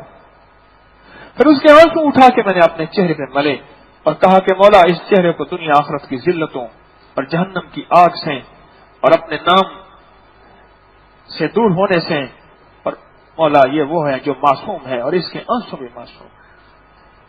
کیوں؟ یہ وہ آنسو ہیں جو جہنم کی آگ بجھا دیتے ہیں، جو جہنم کی ذلتوں سے نکال دیتے ہیں، جو قیامت کے اندر کا، قیامت کی ایک ذلت ہوگی. انسان کہے گا زمین پھٹے اور میں ساری انسانیت کے سامنے سارے ننگے ہوں گے، ننگے. اور ہر بندے کو سامنے کھڑا کر کے اس کا سارا کچھ کیمرے کی سکرین کے سامنے، میموری کارڈ، پیرا پچھلا ڈیٹا سارا کٹا کر کے سارا کچھ اس کے سامنے ایک فل سکرین ہوگی، ایل سی ڈی ہوگی. اس ایل سی ڈی کے سامنے اس کا سارا کچھ دکھایا جائے گا. اور اس وقت اس کی کیفیت کیا ہوگی کہ میں زمین ہو میں یہ نگل جاؤں اور میں مر جاؤں. کاش میں مٹی کیوں نہ ہو چکا ہوتا. کن تو تراب یا لیتی، میں مٹی نہ ہو جاتا. مٹی نہ کیوں نہ ہو گیا تھا، میں مٹی ہو جاتا. یہ وہ آنسو ہیں جو اس دن کی ذلت سے بچائیں گے، جو اس دن کی رسوائیوں سے بچائیں گے، جس کا ایک دن 50,000 سال کا دن ہوگا.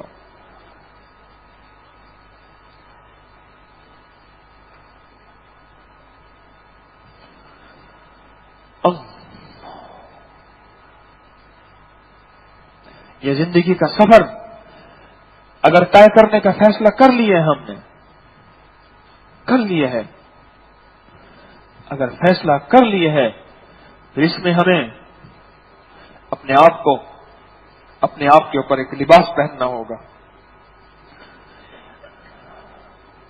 میرے پاس ایک صاحب آئے بیٹھے تھے، مجھے کہنے لگے جی آپ نے جو سیاسی لوگوں کی مثال دیتے ہیں، وہ سیاستدان ہے، کہنے لگے ہم ایک لباس پہن لیتے ہیں. بڑا اللہ اچھا لفظ اس نے مجھے دیا، یہ وہ بندہ دے گیا. کہنے لگے ایک لباس پہن لیتے ہیں جو توہین پروف لباس ہوتا ہے. توہین پروف لباس ہے. ہمیں گالیاں بھی دیتے ہیں، ہمارے خلاف اشتہار بھی، آرٹیکل بھی، مضمون بھی، اداریے بھی، باتیں بھی، چیزیں بھی. ہم نے فیصلہ کیا ہے کہ گاڑی کو جھنڈا ہونا ہے اور یوں ایسے ہاتھ جب ہلتے ہیں نا، ساری توہین پروف لباس ہمارے دکھڑے ختم ہوتے ہیں. ایسے ایسے ہاتھ ہلتے ہیں اور گاڑی کے سامنے جھنڈا ہوتا ہے اور یہ ہوتا ہے. ان راہوں کا سفر کرنے سے پہلے توہین پروف لباس پہن لیں.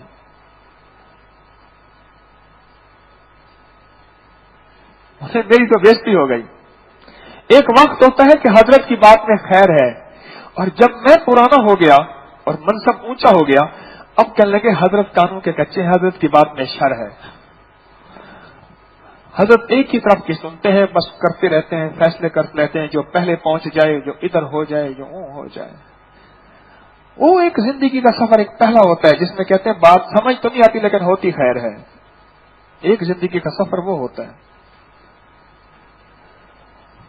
ہم زندگی کا سفر کر کے چل رہے.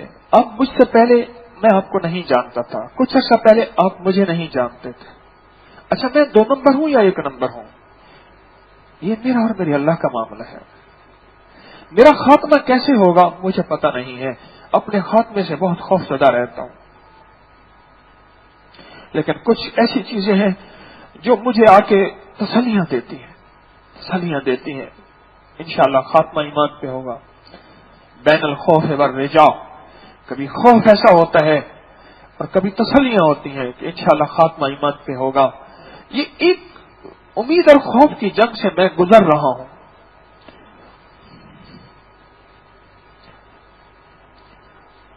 مسلسل گزر رہا ہوں. امید اور خوف کی ایک جنگ ہے جس سے میں گزر رہا ہوں. زندگی باقی رہی کیا؟ باقی تو بونس ہے. کون کس کا خاتمہ کیسے ہوگا اور کس کا کیسے ہوگا کوئی خبر نہیں. کون سی نیکی آ کے مجھے بچا جائے گی، کس کی دعا کے آگے سامنے حائل ہو جائے گی، کیسے ہوگا یہ کوئی خبر نہیں. لیکن یہ حقیقت ہے کہ اگر ان زندگی کے راہوں کو صبر اور حوصلے کے ساتھ گزارتے چلے گئے تو اللہ دیتا ہے. یہ حقیقت ہے، یہ سچ ہے، یہ 100% سچ ہے.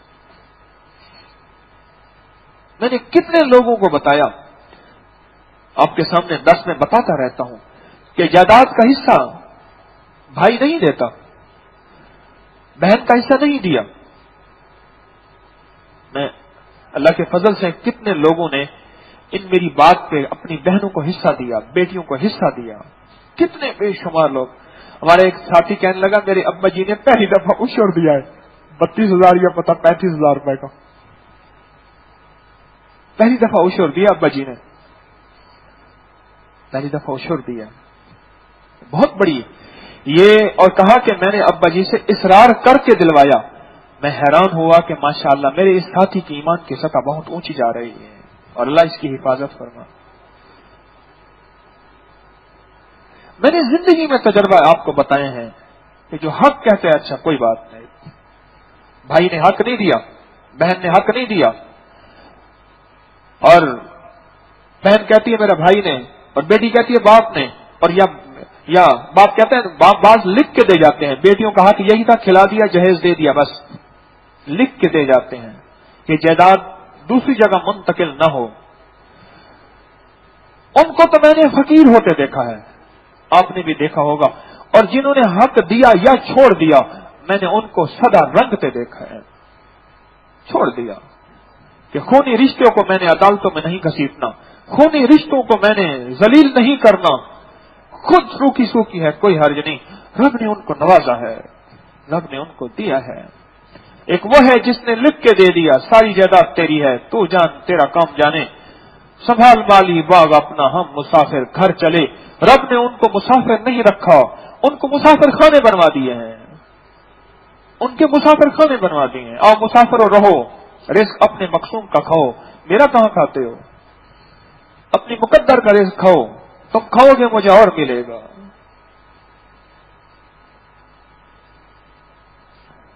ناگواریوں کا سفر ہے، کبھی جائیداد کی تقسیم کے نام پہ، کبھی زندگی کی روحانی سفر میں، کبھی کس زندگی کی ترتیب پہ، کبھی کہاں. یہ سفر چلتے چلتے چلتے ایک وقت آئے گا ختم ہو جاتی ہے زندگی. لیکن انشاءاللہ وہ شخص زندگی کی بہت برکتیں اور بہاریں لے کے جاتا ہے، وہ شخص زندگی کی بہت راحتیں لے کے جاتا ہے، خوشیاں لے کے جاتا ہے، جس ناگواری کے سفر میں ثابت قدم رہا. ثم استقاموا. ہاں، قرآن نے اس روحانی سفر پہ ثابت قدم رہنے پہ ثم استقاموا آگے تتنزل علیہم الملائکہ اللہ تخافوا ولا تحزنوا وابشروا. وعدے ہیں جمنے پہ، ثم استقاموا، حال آیا ان پہ پر جمے رہے. درخت سے پوچھا، چھاؤں دیتا ہے، سایہ دیتا ہے، پتے دیتا ہے، پھل دیتا ہے، نعمتیں ساری کچھ دیتا ہے، پھر تجھے کاٹ کیوں دیا جاتا ہے؟ کہا جس طرف کی ہوا آتی ہے اسی طرف جھک جاتا ہوں، میرے اندر یہ ایک خامی ہے جس کی وجہ سے مجھے کاٹ دیا جاتا ہے. جس طرف کی ہوا آتی ہے اسی طرف جھک جاتا ہوں. پہاڑ ہے اپنی جگہ پہ. افلا ينظرون الى الابل كيف خلقت والى السماء كيف رفعت والى الجبال كيف نصبت والى الارض كيف سطحت. یہ کھڑا ہے. استقامت کی زندگی پہ جو اللہ عطا فرماتے ہیں چونٹی کی چال چل. آج قرآن پاک کا ایک صفحہ پڑھا ہے, کوئی حرج نہیں. کل بھی ایک صفحہ پڑھ لے. آج تو ایک پارہ پڑھا, کل ایک صفحہ بھی نہ پڑھا, یہ استقامت نہیں ہے. کوئی حرج نہیں. تو تسبیح خانے میں آ کے بستر نہ ڈال. رمضان کے علاوہ کی بات کر رہا ہوں. تو صرف جمعرات کو ہی آتا رہے, پر استقامت سے سفر جاری رکھ. تو درود پاک روزانہ 5-10 ہزار نہ پڑھ, میں نہیں کہتا نہ پڑھیں, تو ایک تسبیح پڑھ لے پر روز پڑھ. تو کلمے تیسرے کی روزانہ 3,000 10,000 20,000 1.25 کا روز نہیں نکال سکتا, کوئی حرج نہیں. اللہ توفیق دے, کرنا چاہیے, میں روک نہیں رہا, لیکن ایک تسبیح سے کمی نہ کرنا. استغفار کی ایک تسبیح سے کمی نہ کرنا.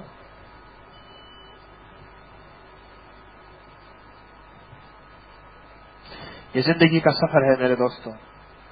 میں نے بھی گزارنا ہے, آپ نے بھی گزارنا ہے. اس سفر میں چلتے چلتے ایک وقت ایسا آئے کہ ہم ظالم بن کے نہ جائیں, مظلوم بن کے چلے جائیں. بس وہ شخص حسینی قافلے میں کھڑا ہوگا, اور جو ظالم بن کے جائے گا, چاہے وہ بہنوں کے حق کے نام پہ ہے, بیٹی کے حق کے نام پہ ہے, یا کسی کے اوپر پتھر کے بدلے تلوار کے نام پہ ہے, وہ یزیدی قافلے کے ساتھ تو کھڑا ہو سکے گا, حسینی قافلے کے ساتھ کھڑا نہیں ہو سکتا.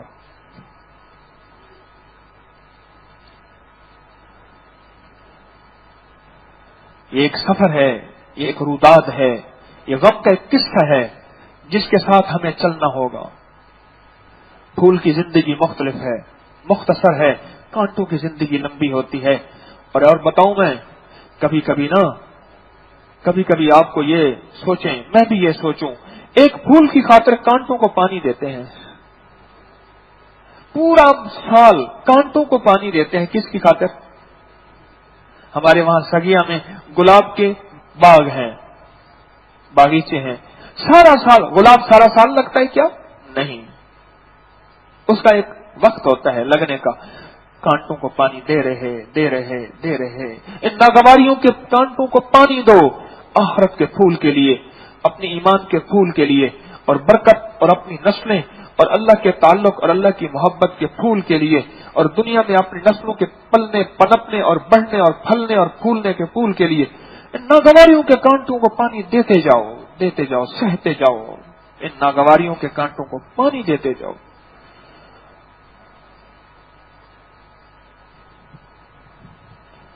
اہل بیت کی زندگی کا آج کا کشف المحجوب کا سبق یہی ہے.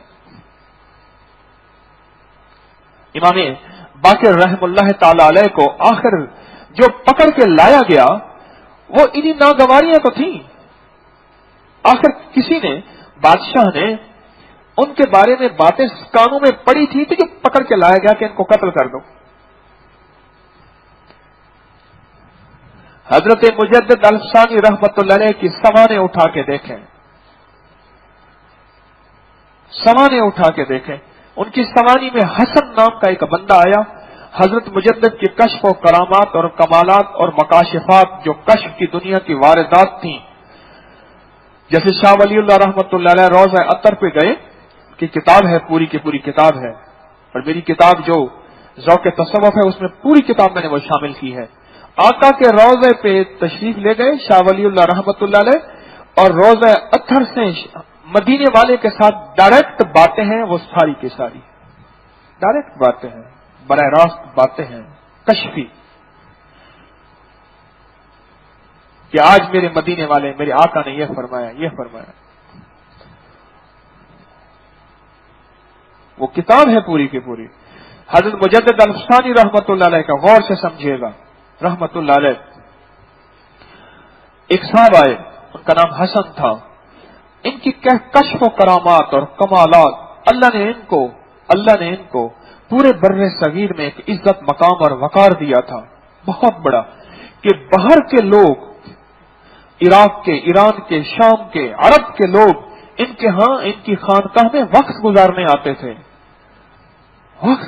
آتے تھے کہ بر صغیر میں ایک عجمی ہے, لیکن وہ نسبت محمد صلی اللہ تعالی وسلم کو اتنا اونچا پہنچ گیا ہے کہ ان کے پاس لینے آتے تھے, ہدیہ لینے آتے تھے, ہاں نعمتیں لینے آتے تھے.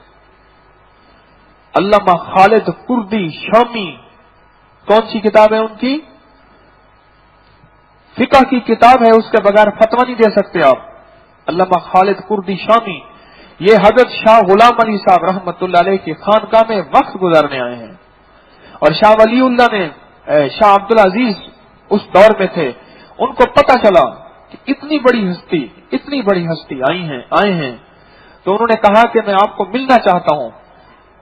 یہ بہت بڑے فقیہ ہیں، فقہ کے عالم ہیں، اور شاہ غلام علی صاحب رحمۃ اللہ علیہ عالم نہیں ہیں۔ فرمایا کہ میں اپنے مرشد سے پوچھوں گا کہ مرشد کی جو تسبیح خانے اور خانقاہ میں ہوں، اگر اجازت دیں گے باہر نکلنے کی تو آپ سے ملاقات ہو جائے گی۔ اور ملاقات کون کرنا چاہتا ہے؟ شاہ عبدالعزیز محدث دہلوی رحمۃ اللہ علیہ، اتنی بڑی ہستی، وہ ملاقات کرنا چاہتے ہیں۔ علامہ خالد کردی شامی سے وہ ملاقات کرنا چاہتے ہیں۔ ان کی کتاب شامی کا حوالہ اکثر آتا ہے فقہ کی کتابوں میں، وہ ملاقات کرنا چاہتے ہیں۔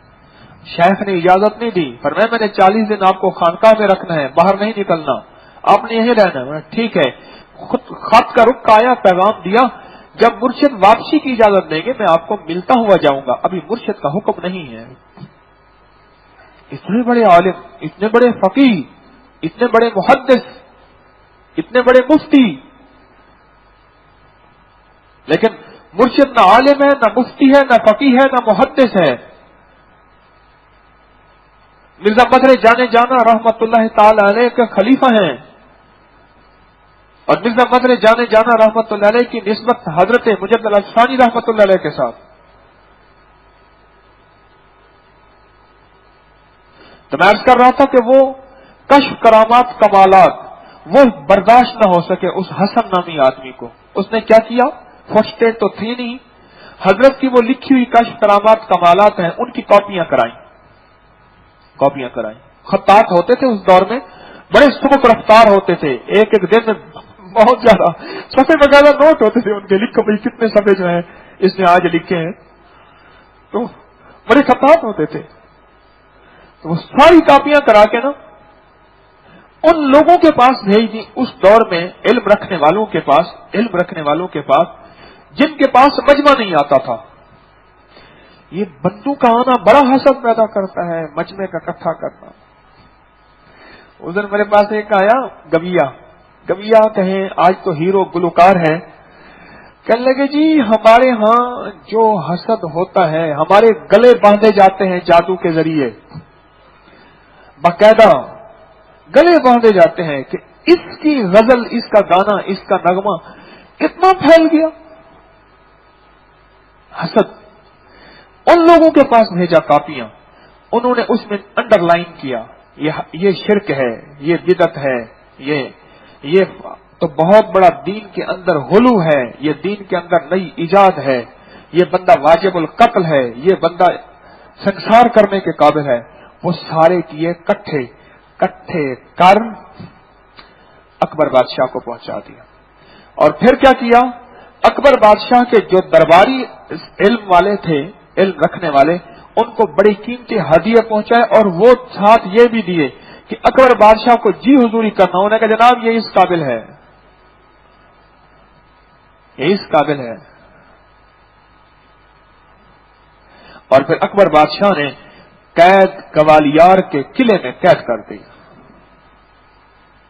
ناگواریوں کا سفر ولیوں کے ساتھ رہا ہے، ناگواریوں کا سفر اہل بیت کے ساتھ رہا ہے، ناگواریوں کا سفر صحابہ اور انبیاء کے ساتھ رہا ہے۔ ان ناگواریوں کے سفر میں سفر کرتے زندگی، اور ناگواریوں سے کبھی گھبرانا نہیں۔ دنیا میں اپنے بزنس کی کتنی ناگواریاں، جاب کی کتنی ناگواریاں۔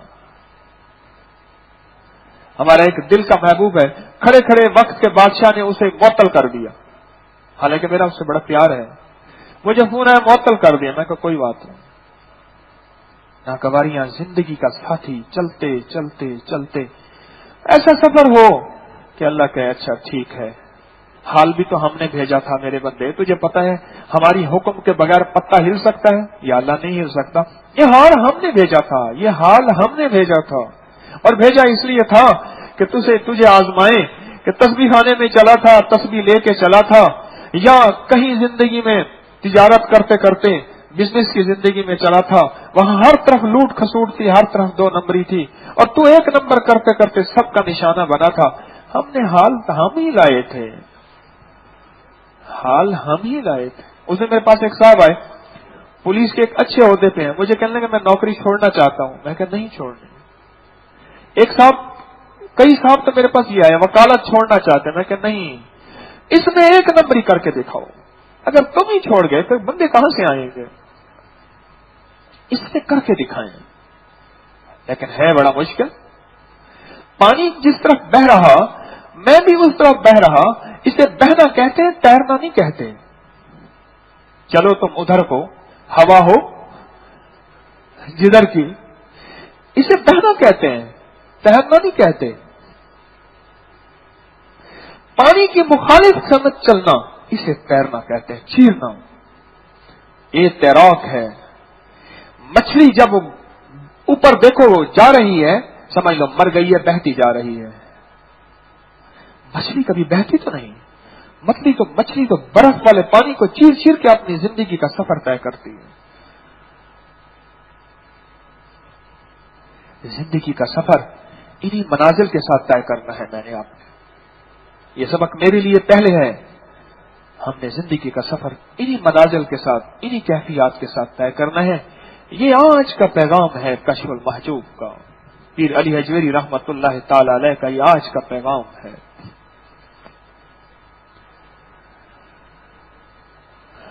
حضرت مولانا سعید احمد خان صاحب رحمت اللہ علیہ کی بیٹی کو داماد نے طلاق دے دی. سفر میں گئے ہوئے تھے، واپس آئے. واپس آ کے اس کے گھر گئے، ہدیے لے گئے اور اس سے جا کے معذرت کی اور کہنے لگے میری بیٹی کی وجہ سے تجھے تکلیف پہنچی. کوئی اولاد نہیں، ایک ہی بیٹی. ہم ان کے نواسے ہیں. ایک بیٹی، تجھے تکلیف پہنچی، اچھا معاف کر دے، معاف کر دے. حضرت قاری طیب صاحب رحمۃ اللہ علیہ کا ایک ایسا بندہ جو دارالعلوم کو بہت زیادہ امداد دیتا تھا، حضرت کا بہت چاہنے والا تھا، اور اپنے مال اور اپنی تجارت میں پوچھ پوچھ کے حلال کی راہوں میں چلنے والا تھا. اس کا ایک بہترین منشی جو تجارت کا جس کی یعنی جیسے چکی کی کھونٹی ہوتی ہے نا تجارت کا نظام، اس کے تحت چل رہا، وہ ایک دم سلپ ہوا اور اس نے اپنی تجارت کر لی. تو یہ فوراً حضرت کی خدمت میں پہنچا. تو حضرت نے دیکھ کے مسکرائے، فرمانے لگے واہ واہ، کمائی کا وقت آ گیا، اب اس کی تو سپورٹ کر اور اس کو جا مبارکباد دے اور اس کو مٹھائی دے، ہدیے دے اور اس کے ساتھ تعاون کر. اب یہ اندر تیرے دل پہ جو گزرے گی نا، اسی پہ اب تیرے روحانی مقامات طے ہوتے جائیں گے. جو بڑے بڑے چلے اور بڑے بڑے مراقبے اور بڑے بڑے ایک ٹانگ پہ کھڑے ہو کے جو منازل طے نہیں ہوتے، یہ اسی پہ تیرے طے ہو جائیں گے. اور اس نے ایسا کیا اور رب نے اس کو رنگ دیا.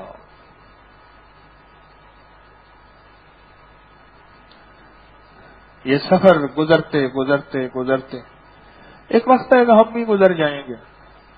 اور یہ باتیں میں زیادہ اس لیے کہہ رہا کہ دیوار پہ گیند مارو تو واپس، مجھے اس کی زیادہ ضرورت ہے. سچی بات ہے، میرے ساتھ زندگی کی ناگواریوں کا نظام بہت زیادہ ہے، بہت زیادہ ہے. مجھے اس کی دعوت اس لیے دے رہا کہ یہ میرے اندر آ جائے، حکیم طارق کے اندر آ جائے.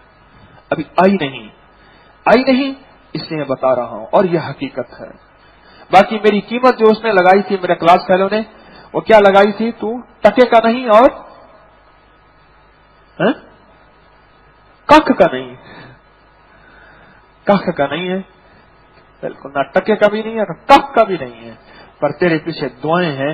میری کوشش ہے دعاؤں کا سلسلہ تیرے پیچھے سے کیسے ختم ہوگا. یہ تو ربی نظام ہے، یہ تیرے بس میں نہیں ہے.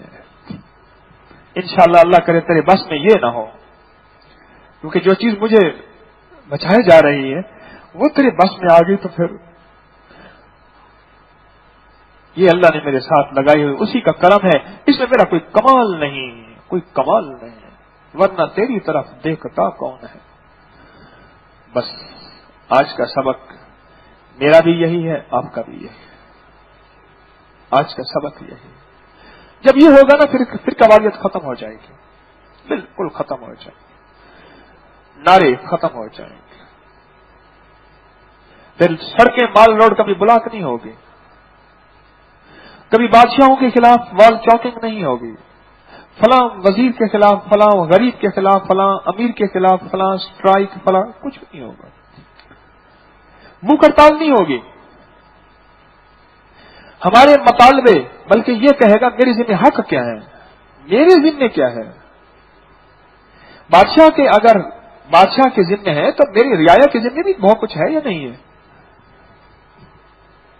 پھر یہ سوچ آئے گی، پھر معاشرے میں امن آئے گا، ایمان آئے گا، عافیت آئے گی، سکون، خوشحال معاشرہ بنے گا، خوشحال گلیاں بنیں گی، خوشحال زندگی بنے گی، خوشحال گھرانے بنیں گے، آپس میں دل جڑے رہیں گے، طبیعتیں جڑی رہیں گی، رشتے خونی جڑے رہیں گے، کیونکہ اس کے اندر حق چھوڑنا ہے، جڑے رہیں گے. بس پھر اللہ پاک اس جڑنے پہ اپنی مددیں عطا فرمائیں گے. دیکھو بات سنو،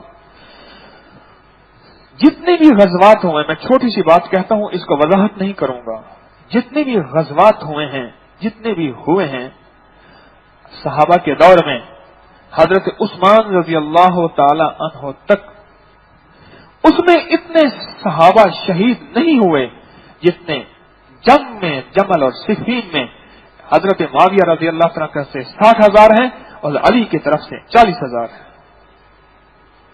جب دل ٹوٹ جاتے ہیں پھر دل ساتھ نہیں چلتے، پھر جسم ساتھ چلتے ہیں، اور ایک وقت ہوتا ہے جسم زیادہ عرصہ ساتھ نہیں چل سکتا.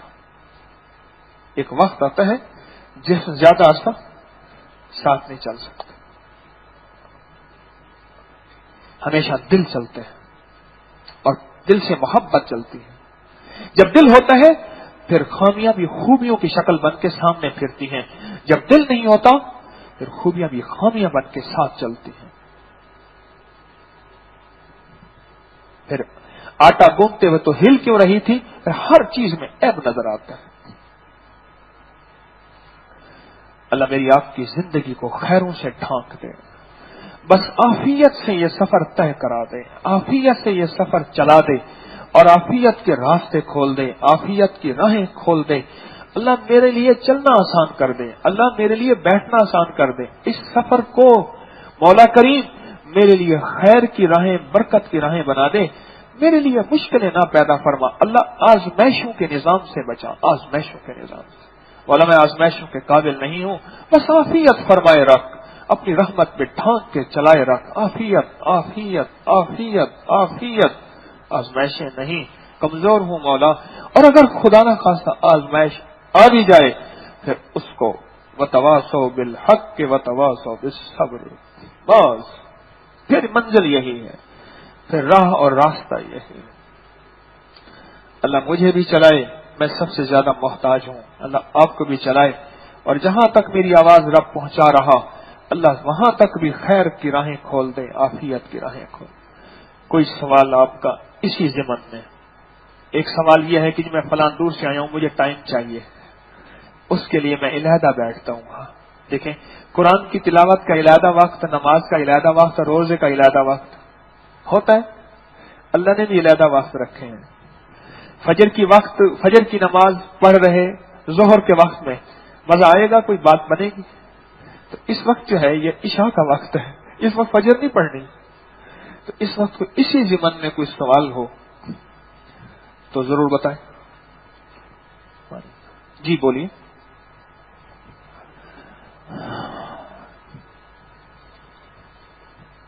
جی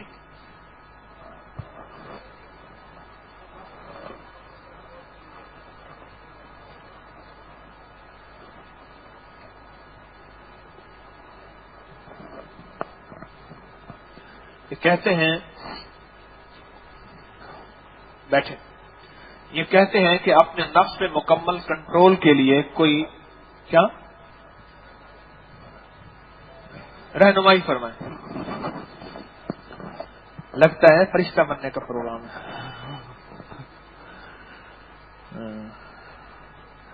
فرشتہ بننے کا پروگرام ہے. بڑا اچھا پروگرام ہے.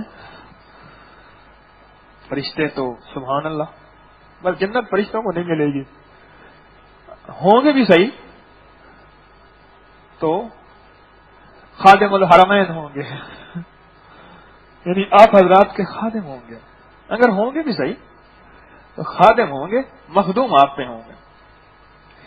یہ میں نے ایک جگہ ابکری کا معنی پڑھا اور نہ گیا ایسے چوڑا ہو کے ٹھاٹ سے یوں ٹانگ سے ٹانگ چڑھا کے. اس دن میں گیا، میرا ایک درویش کلندر نماز پڑھائی، نماز کے بعد ایک ٹانگ یوں ایک یوں ٹوپی اتری یوں سوئے ہوئے تھے. میں چپ کر کے گزر گیا، مجھے بڑا مزہ آیا. یار سے محبت ہو تو اس کی ہر ادا میں اچھی لگتی ہے. تو ابکری کا ایک معنی میں نے ایک تفسیر میں پڑھا کہ ٹھاٹ سے بندہ جنت میں جو بیٹھا ہوگا وہ بھی ابکری ہوگا. تو اب یہ ہے کہ سوال کیا تھا؟ نفس پہ کنٹرول کرنے کے لیے کوئی عمل بتائیں جس میں میں فرشتہ بن جاؤں. حضرت حکیم صاحب آپ کوئی ایسا عمل بتائیں کہ میرا شوہر میرا مرید بن جائے. حضرت حکیم صاحب آپ کو پتہ تو ہے میری ساس بڑی نیک اللہ والی آج کل بہت بیمار ہیں، ان کے لیے کوئی دعا فرما دیں. یعنی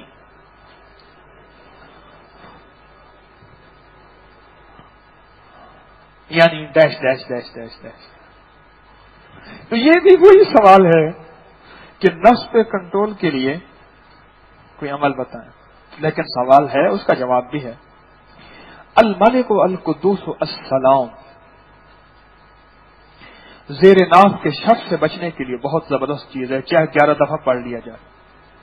ناف پہ انگلی رکھ کے سانس روک کے یا کہارو اتنا پڑھیں کہ سانس ٹوٹنے لگے، ایسے پھونک مار دیں دن میں چند بار ہر نماز کے بعد یا صبح شام. یہ بہت زبردست عمل ہے. 2 نفل پڑھ کے اپنے آپ کو اللہ کے حوالے کرنا کہ مولا میری حفاظت فرمائے رکھ تیری میں، یہ ایک زبردست عمل ہے. اللہ کے نفس کے شر سے بچنے کے لیے جو مسنون دعائیں ہیں وہ دعائیں ہیں، ان کا پڑھنا ایک عمل ہے زبردست. اس نیت سے صدقہ کرنا ایک عمل ہے زبردست، اور اللہ سے مانگنا ایک عمل ہے زبردست. باقی ساری زندگی اس کے ساتھ جنگ رہے گی. وہ آخری وقت میں ایک درویش تھے تو کہہ رہے تھے ابھی نہیں ابھی نہیں ابھی نہیں. علامہ فخر الدین رازی رحمۃ اللہ علیہ کے بارے میں آتا ہے اور اولیاء کے بارے میں بھی آتا ہے. تو پوچھا حضرت کیا؟ فرمایا شیطان ہے منہ میں انگلی دبائے کہتا ہے میرے ہاتھ سے نکل گیا، تیرا آخری وقت آیا. کہا نہ ابھی سانسوں کی لڑیاں باقی، ابھی نہیں ابھی. اس ساری زندگی کی ایک مومن کی ٹینشن ہے، جسے میں نے ابھی اپنے بارے میں عرض کیا کہ میں اس مراحل سے گزر رہا ہوں، پتہ نہیں خاتمہ ایمان پہ ہوگا یا نہیں ہوگا. میری وجہ سے کسی کا خاتمہ ایمان پہ ہو جائے وہ اللہ والا بن جائے، اور میرا نہ ہوا تو سودا تو بڑا گھاٹے کا ہو گیا. اور کچھ سوال کسی کا بولے؟ سوالوں سے بڑی چیزیں نکل آتی ہیں. جیسے ابھی یہ سوال ہے تو بہت سی چیز نکل آئی. ہاں پیچھے پہلے ان کا. ہاں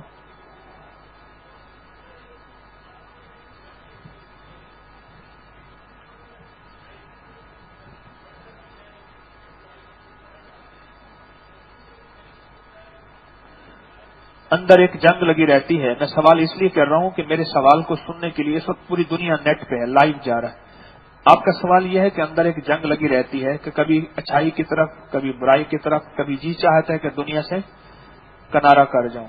یہی سوال ہے؟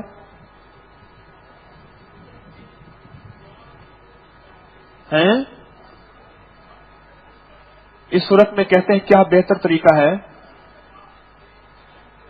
استقامت سے اچھائی کے رستے کی طرف گامزن رہے، وسوسوں سے بچا رہے. ایمان 3 قسم کا ہے. ایمان ایک فرشتوں کا ایمان، ایک انبیاء کا ایمان، ایک مومن کا ایمان. فرشتوں کا ایمان ایک جگہ ہے، بس اللہ نے بس وہ سانچہ بنایا ہے، وہی ان کا سانچہ ہی وہی ہے. نبیوں کا ایمان روز بروز بڑھتا ہے، بڑھتا ہے، بڑھتا ہے، بڑھتا ہے۔ اور جو انسان امتی ہیں، ہم آپ ہیں، ان کا ایمان کم بھی ہوتا ہے، زیادہ بھی ہوتا ہے، کم بھی ہوتا ہے، زیادہ بھی ہوتا ہے۔ ان کی سوئی کبھی ایک جگہ نہیں رہتی، کبھی یوں کبھی یوں، کبھی یوں کبھی یوں۔ اچھا، اس کو بنانے اور بگاڑنے میں ماحول کا بڑا اثر ہے۔ ماحول پیدا کرنا پڑتا ہے۔ ہمارے ایک جوان ہے، ابھی ڈنمارک میں ٹیلی نار کے ساتھ اس کا تعلق تھا، تو ڈنمارک میں ٹیلی نار کے ہیڈ آفس ہے وہاں، تو وہاں بہت عرصہ لگا کے آیا۔ میں نے پوچھا، میں نے کہا علی وہاں کیا دیکھا؟ ہم مری جا رہے تھے۔ کہنے لگے جی وہاں حرام پکتا ہے، بنگلہ دیش سے بھی، انڈیا سے بھی، پاکستان سے بھی ٹیلی نار کے بندے وہاں تھے۔ میں نے وہاں جا کے کہا میں نے حلال کھانا ہے۔ کہ بندے نے پوچھا، میں نے نماز کی ترتیب بنائی، نماز پڑھنے والے بھی اپنی پڑھ لیتے تھے ورنہ عموماً وہاں کے ماحول میں رنگے گئے۔ میں نے ایک جگہ نماز کی ترتیب بنائی، ہماری پارٹیز ہوتی ہیں، میں نے وہاں حلال پوچھا، سرچ کیا، لیکن میری ایک انفرادیت تھی ایسی کہ مجھ سے پوچھنے میں مجبور ہو گئے کہ کیا بات ہے۔ میں نے کہا میرا تعلق تسبیح خانے سے ہے، ایسے میرا مرشد ہے، وغیرہ وغیرہ، اس طرح ویب سائٹ وغیرہ دی انہیں۔ ماحول پیدا کرنا پڑتا ہے، آپ جس سے وجہ ماحول بنا سکتے ہیں۔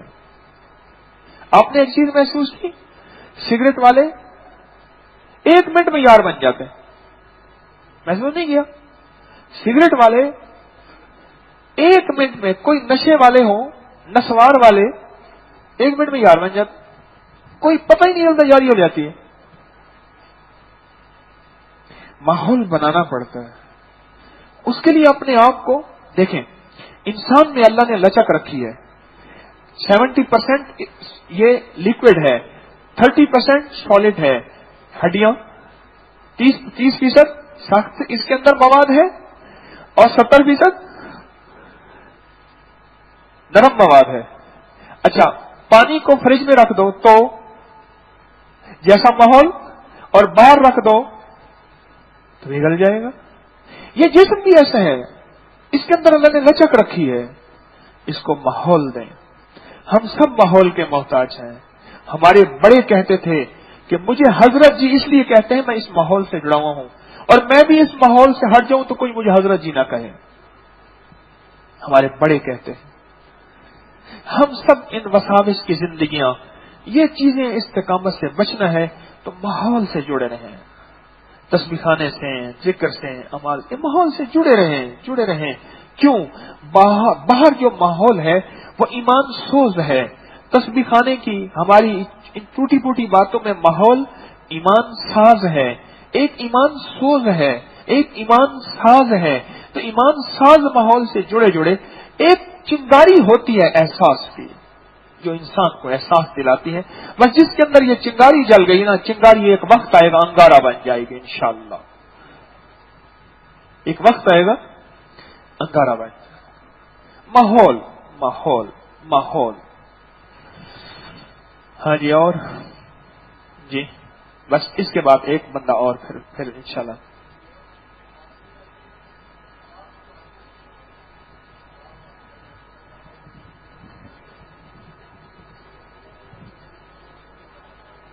یہ میں نے جواب دے دیے۔ ہاں جی، ہیں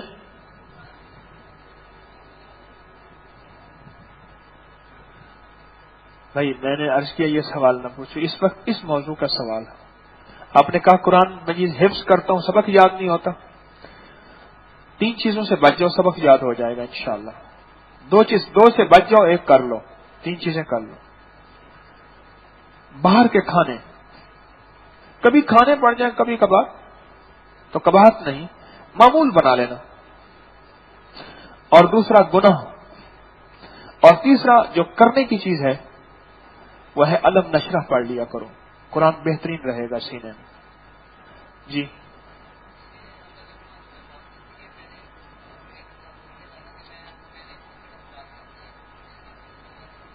اس کی وجہ سے ہاں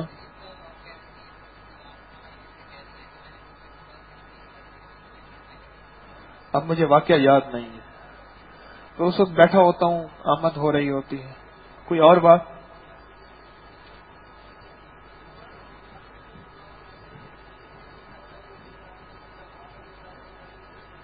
ذکر نہیں کرنا چاہیے، جنات آتے ہیں، بندہ پاگل ہوتا ہے، یہ معاشرے میں بات مشہور ہے. کہاں سے آئے؟ کس بلوچستان کی جگہ سے؟ لس بیلا سے. جی تشریف رکھیں. رواج ہے. ایک دور تھا کہ صبح چکی چلتی تھی اور چکی کے ساتھ کلمی کی آوازیں آتی تھی. کہنے لگا ایک دور تھا کہ صبح قرآن پڑھا جاتا تھا، اب دور ہے صبح ڈان پڑھا جاتا ہے. ڈان اخبار. ایک قرآن کا دور تھا، ایک ڈان کا دور ہے. آپ نے لفظ استعمال نہیں سنا، بیڈ ٹی. ایک دور تھا کہ بیڈ کے اوپر ذکر، اذکار، تلاوت. ایک دور ہے کہ بیڈ کے اوپر چائے ملنی چاہیے. جو چیز رواج میں آ جائے، جو چیز، ہمارے ایک ساتھی مجھے آج بتا رہے تھے، کہنے لگے میں گاؤں میں گیا تو مجھے چائے پوچھی انہوں نے. میں نے کہا تم لوگ بھی چائے پوچھتے ہو؟ انہوں نے کہا جی سارا کچھ پلا دیں کھلا دیں، اگر چائے نہ پوچھے تو کہتے ہیں جی چائے بھی نہیں پوچھی تھی. ملائیاں، مکھن، ہر چیز کھلا پلا دیں، اگر چائے نہ پوچھے تو کہتے ہیں چائے بھی نہیں پوچھی تھی. تو ایک رواج کی چیز ہے. عبادات رواج سے چلی گئی.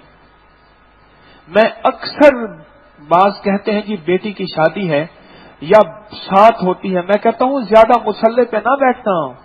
بیٹی کو کہنا کہ زیادہ مصلے پہ سسرال میں جا کے نہ بیٹھنا، لمبے سجدے نہ کرنا، پہلے وہاں ماحول بنانا. کیوں؟ میرے پاس بے شمار واقعات ہیں کہ آئی ہے گھر میں جادو کرتی ہے، اور اگر کوئی خدا نہ خاصا کسی کو بخار ہو گیا، کوئی حادثے میں سلپ ہو گیا تو کہنے دیکھیں جادو کیا اس نے یہ ہو گیا. شیشے کے سامنے کھڑے ہونے کا رواج ہے. ٹوائلٹ میں کیبنٹ بنائی ہے، کتابیں رکھی ہیں، اس میں بیٹھنے کا رواج ہے. کچن میں زیادہ وقت دینے کا رواج ہے. کھانے کی ٹیبل پہ وقت گزارنے کا رواج ہے. خبروں کے لیے چینل، اخبار کا رواج ہے. عبادات، اعمال اور درود پاک اور اللہ سے معافی اور اللہ سے مناجات کا رواج ختم ہو گیا ہے. جب رواج ختم ہو گیا ہے، اس لیے جو تسبیح زیادہ کرے، اعمال کرے، اسے کہتے ہیں پاگل ہو جاتا ہے. یہ پاگل ہو جائے گا یا نقصان ہو جائے گا یا جن اس کو لپٹ جائیں گے. یہ تسبیح خانے کا پیغام اس رواج کو عام کرنے کا پیغام ہے. اللہ نے ہم سے خود کروایا. ابکری کے نام پہ رسالہ، اعمال کا رواج عام کرنے کی ترتیب اللہ نے بنوائی. یہ بکھرے الجھے لفظ، ٹوٹے پھوٹے درس کے نام پہ اعمال کا رواج ہے. عام ہوا، عام ہو رہا. اب رواج عام ہوگا تو پھر وہ باتیں ختم ہو جائیں گی. اچھا جی، اب ہم بیٹھ کے مراقبہ کریں گے. بڑا اہم موضوع ہے یہ مراقبہ. اس کو جتنا ہمیں وقت دینا چاہیے ہم شاید بہت کم ہیں، اکثریت نہیں دے پاتے. اس کو وقت دیں، اس کو وقت دیں، روزانہ وقت دیں. کوئی فارغ وقت جو آپ کے پاس ہو، اس کے لیے کوئی وقت نہیں، بس اس کے لیے وہ وقت ہے جو فارغ ہو آپ کے پاس. آپ روزانہ اس کو وقت دیں، اور ایسا وقت دیں کہ 5 منٹ دے دیں، 10 منٹ دے دیں. اچھا، کوئی محسوس نہیں ہوتا مراقبے میں بابا جی کا آنا یا ایک کھڑکی کا کھلنا یا ایک سیڑھیوں میں ایسے چڑھتا گیا، آگے جنت آگے فرشتے کا ابھی تیری موت کا وقت نہیں آیا، پھر ایک دم میری آنکھ کھل گئی. نہیں، ابھی یہ کوئی ضروری نہیں. مراقبہ تلاش یار ہے. الٹی ہی چال چلتے ہیں دیوان گانے عشق، آنکھوں کو بند کرتے ہیں دیدار کے لیے. الٹی ہی چال چلتے ہیں دیوان گانے عشق، آنکھوں کو بند کرتے ہیں دیدار کے لیے. یہ مراقبہ ہے.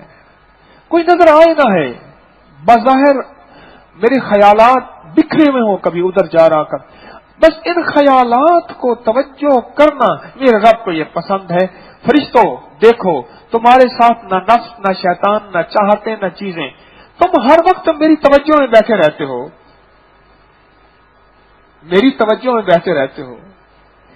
مادر ذات نامرد ہے اور کہتا میں متقی درویش ہوں. تجھ سے کیا توقع ہے؟ جس کو چاہتے ہیں اور خواہشیں ہم نے لگا دی ہیں اور وہ کہتا میں متقی ہوں. پہلوان تو وہ ہے، فرشتے کہاں پہلوان ہیں؟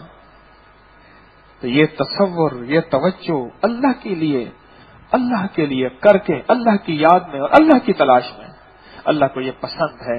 چاہے اس کے خیال ادھر جا رہے، پھر ادھر سے پکڑ رہا خیال کو، پھر ادھر جا رہے، پھر کبھی مینڈک تولے ہیں؟ نہیں تولے؟ ہاں جی، واہ واہ، مینڈک ہی نہیں تولے تو کیا کیا؟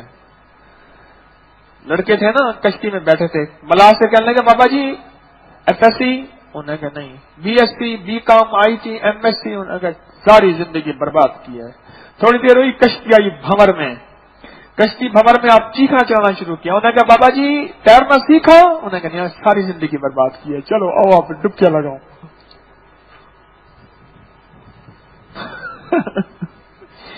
عجیب. تو کبھی میڈک ہی نہیں تو لیں. کہہ رہے تیرا نام کیا؟ میں کہ میرا نام ہے محمد طارق. نام یاد رکھنے کے لیے وکیل رکھنا پڑے؟ میں نے سنا ہی نہیں واقعہ. میں میاں والی جا رہا تھا، ایک جگہ ٹائر پنکچر ہو گیا، ہم ٹائر ٹھیک کر رہے تھے، ایک چرواہا کھڑا تھا، مجھے اس سے پوچھا، اس کا نام تھا محمد عاشق. ایک کا مٹو خان، اس کا نام تھا عبد المجید. اس کا نام پوچھا محمد اصغر، ایک کا نام تھا. میرا نام میں نے کہا محمد طارق محمود. ایسے کہا تیرا نام یاد کرانے کے وکیل رکھنا پوے. میاں والی کا بندہ آ کے جوان آئی. میں کہ تیرا نام کیا ہے؟ آ کے تھلا سادہ نام دسمبل، سادہ آصف عام دسمبل، پتہ نہیں کیا نام تھا اس کا نام، مجھے آج تک یاد ہے. میں کہتے تیرا نام کیا ہے؟ میرے نام کے لیے تو وکیل رکھنا پڑے. تو کبھی مینڈک ہی نہیں تولے، زندگی ضائع کی. یہ مراقبہ مینڈک تولنے سے شروع ہوتا ہے. مینڈک تولو نا، ادھر بھاگا، اس کو اٹھا کے رکھا، ادھر بھاگ گیا، وہ اس کو اٹھا کے رکھا، وہ پھدک گیا، وہ پھدک گیا. بندہ دیوانہ ہوئے، مینڈک تولوں تو کیسے بھائی؟ پورے پڑے تو میں تولوں. آج سمجھ آئی مراقبے کی؟ یہ مینڈک تولنے کا نظام سے شروع ہوتا ہے اور ایک وقت ایسا آتا ہے سوئی ایسے سامنے کھڑی ہو جاتی ہے. ہاں پھر تو سفید کاغذ پہ لکھ اللہ، اور اس کو اللہ اپنے دل میں جذب کر. انشاءاللہ رب کعبہ کی قسم کہہ رہا ہوں، ایک وقت آتا ہے سفید کاغذ سفید نظر آتا ہے، اس پہ لفظ اللہ نہیں لکھا ہوا ہوتا. دل کے آئینے میں ہے تصویر یار، بس جب ذرا گردن جھکائی دیکھ لیں. یہ کیفیت مجھے بھی مل جائے، آپ کو بھی مل جائے. مشق کرنی ہے. اور مشق میں ملے گا کیا؟ فرمایا وقت آئے گا قیامت کے دن اللہ کے پاس جائے گا. کیا لایا؟ مولا ساری زندگی اپنی تنہائیوں کو، اپنی کیفیتوں کو اکٹھا کر کر کے تجھے اپنے دل میں سماتا رہا. تو آ جا. ہر تمنا دل سے رخصت ہو گئی، اب تو آ جا، اب تو خلوت ہو گئی. بس اسی کیفیت میں رہا، اسی تمنا میں عمر گزری کہ یار ہم سے تو آ ملے گا. نہ ہم نے جانا کہ وصل کیا ہے، نہ ہم نے جانا وصال کیا ہے. وصل و وصال یاری لگانے کا پتہ نہیں، پر اسی تمنا میں عمر گزری کہ یار ہم سے تو آ ملے گا. مولا اسی تمنا میں عمر گزری. تو اللہ کہتے اچھا میری چاہت میں گزری، جاؤ میری چاہت والوں کے ساتھ کھڑا ہو جا. کونوا مع الصادقین، جاؤ ان کے ساتھ کھڑا ہو جا جو میری چاہت میں ساری زندگی مجھے پا کے آئے تھے. کیونکہ تو نے پانے کی چاہت رکھی تھی، اس لیے پانے والوں کے ساتھ کھڑا ہو جا. مراقبے کا یہی سلائی کافی ہے. اگر کچھ نہ ملے، سچ ہے کچھ بھی نظر نہ آئے، کچھ نہ ملے، کچھ نظر نہ آئے، مراقبے میں کوئی کشف کرامت کوئی دکھا لے، کوئی دکھائے، کچھ نظر نہ آئے، تم یہی کافی ہے کہ قیامت کے دن میرا رب کہہ دے میری تلاش میں تھا، ساری زندگی مجھے تلاش کرتا رہا اور اپنے دل کی دنیا میں مجھے بساتا رہا، اور دل کی دنیا سے خباثتیں، غلاظتیں، نجاستیں یہ ساری نکالتا رہا، مجھے بساتا رہا. نہ بسا سکا، کیوں؟ نفس شیطان یہ کیفیتیں تیرے ساتھ میں نے خود ہی لگائی تھیں، اس لیے کہ میرے پاس آ. چاہنے والا ایک ہو، اس کو چاہنے والے بہت سارے ہوں، جو جتنا چاہے گا اسی کا یار بن جائے گا. تو مراقبے میں اگر یہی ایک ہی کافی ہے نا، تو میرے خیال میں مراقبے سے بڑی طاقت کائنات میں پھر کچھ نہیں ہے کہ قیامت کے دن یہی مغفرت کا ذریعہ بن جائے. اور کیا چاہیے پھر آپ کو؟ پھر مراقبہ شروع نہ کریں، دیر کیسی؟ تو تھوڑا سا طریقہ عرض کر دو. آنکھیں بند کر کے پوری توجہ سے، دائیں بائیں نہیں دیکھنا، پوری توجہ سے اور پورے دھیان سے بس یہ تصور رکھنا ہے عرش الہی سے اللہ جل شانہ کا نام، اللہ کا نور، اللہ کا نور میرے دل پہ آ رہا اور میرا دل اللہ اللہ کر رہا، بس ختم. اور میرا دل کیا کر رہا؟ بس عرش سے نور میرے دل پہ آ رہا اور میرا دل اللہ اللہ کا. اچھا، اس میں وجدانی کی ضرورت بھی نہیں ہے، خام کا بندہ ہاتھ کو مارنا شروع کر دے.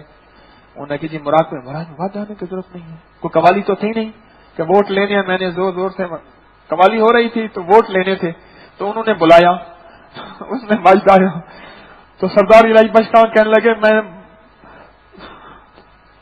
سردار نبی خان گرگیج آئی، ایک گرگیج ہمارے پاس بھی آئے. تو وہ گرگیج جو تھا، گرگیج یہ بلوچوں کی ایک کاسٹ ہے گرگیج، تو وہ جو تھا اس کو وجد آیا زور زور سے. تو اس نے یہ بکسوا نہیں ہوتا، کیا کہتے ہیں اسے، سیفٹی پن، اس کو کھول کے اس نے زور سے مارا نا، ایسے یوں کر کے گالی دی، پھر وجد میں پھر مارے وہ.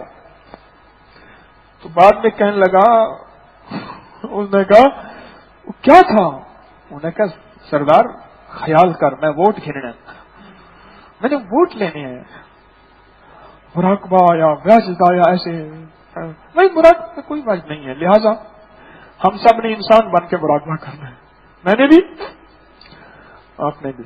کوئی ایسی نہ مراقبے کی نہ کیفیت ہے.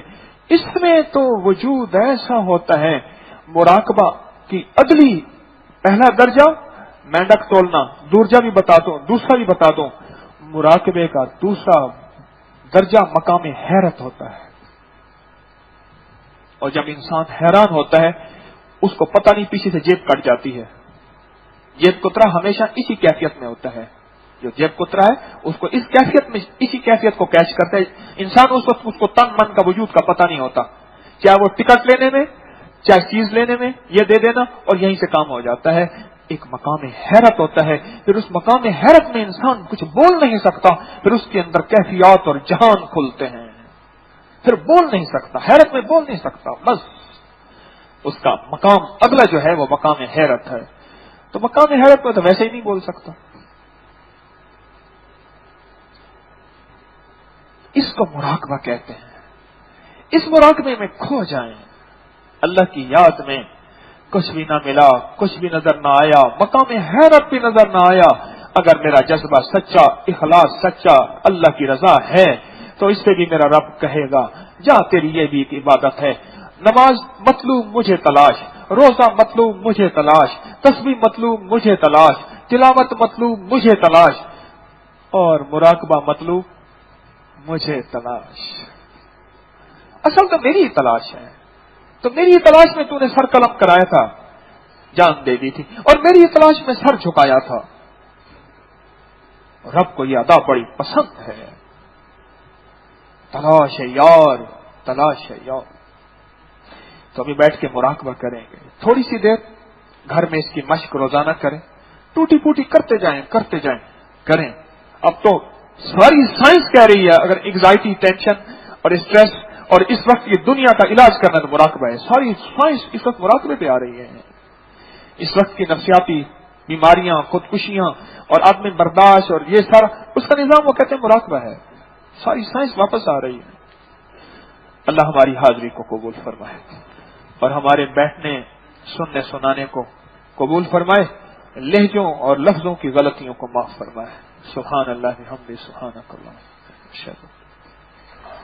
یا اول الاولین یا آخر الاخرین یا ذا القوة المتین یا راحم المساکین یا راحم المساکین یا ارحم الراحمین یا اکرم الاکرمین یا اجود الاجودین یا ذا الجلال والاکرام یا ذا الجلال والاکرام. رحم فرما دے، کرم فرما دے، عافیت کے فیصلے فرما دے، علت ذلت اور قلت سے بچا، برکت اور عافیت عطا فرما. برکت اور عافیت عطا فرما، برکت اور عافیت عطا فرما، دنیا کی بھی خیریں عطا فرما، آخرت کی بھی خیریں عطا فرما، دنیا کی بھی عزتیں آخرت کی بھی عزتیں عطا فرما، بن مانگے دنیا آخرت کی ساری ضرورتوں کو سدا پورا فرما، بن مانگے عطا فرما، در در کا بھکاری نہ بنا مولا، اپنے در کا بھکاری بنا، اپنے در کا محتاج بنا۔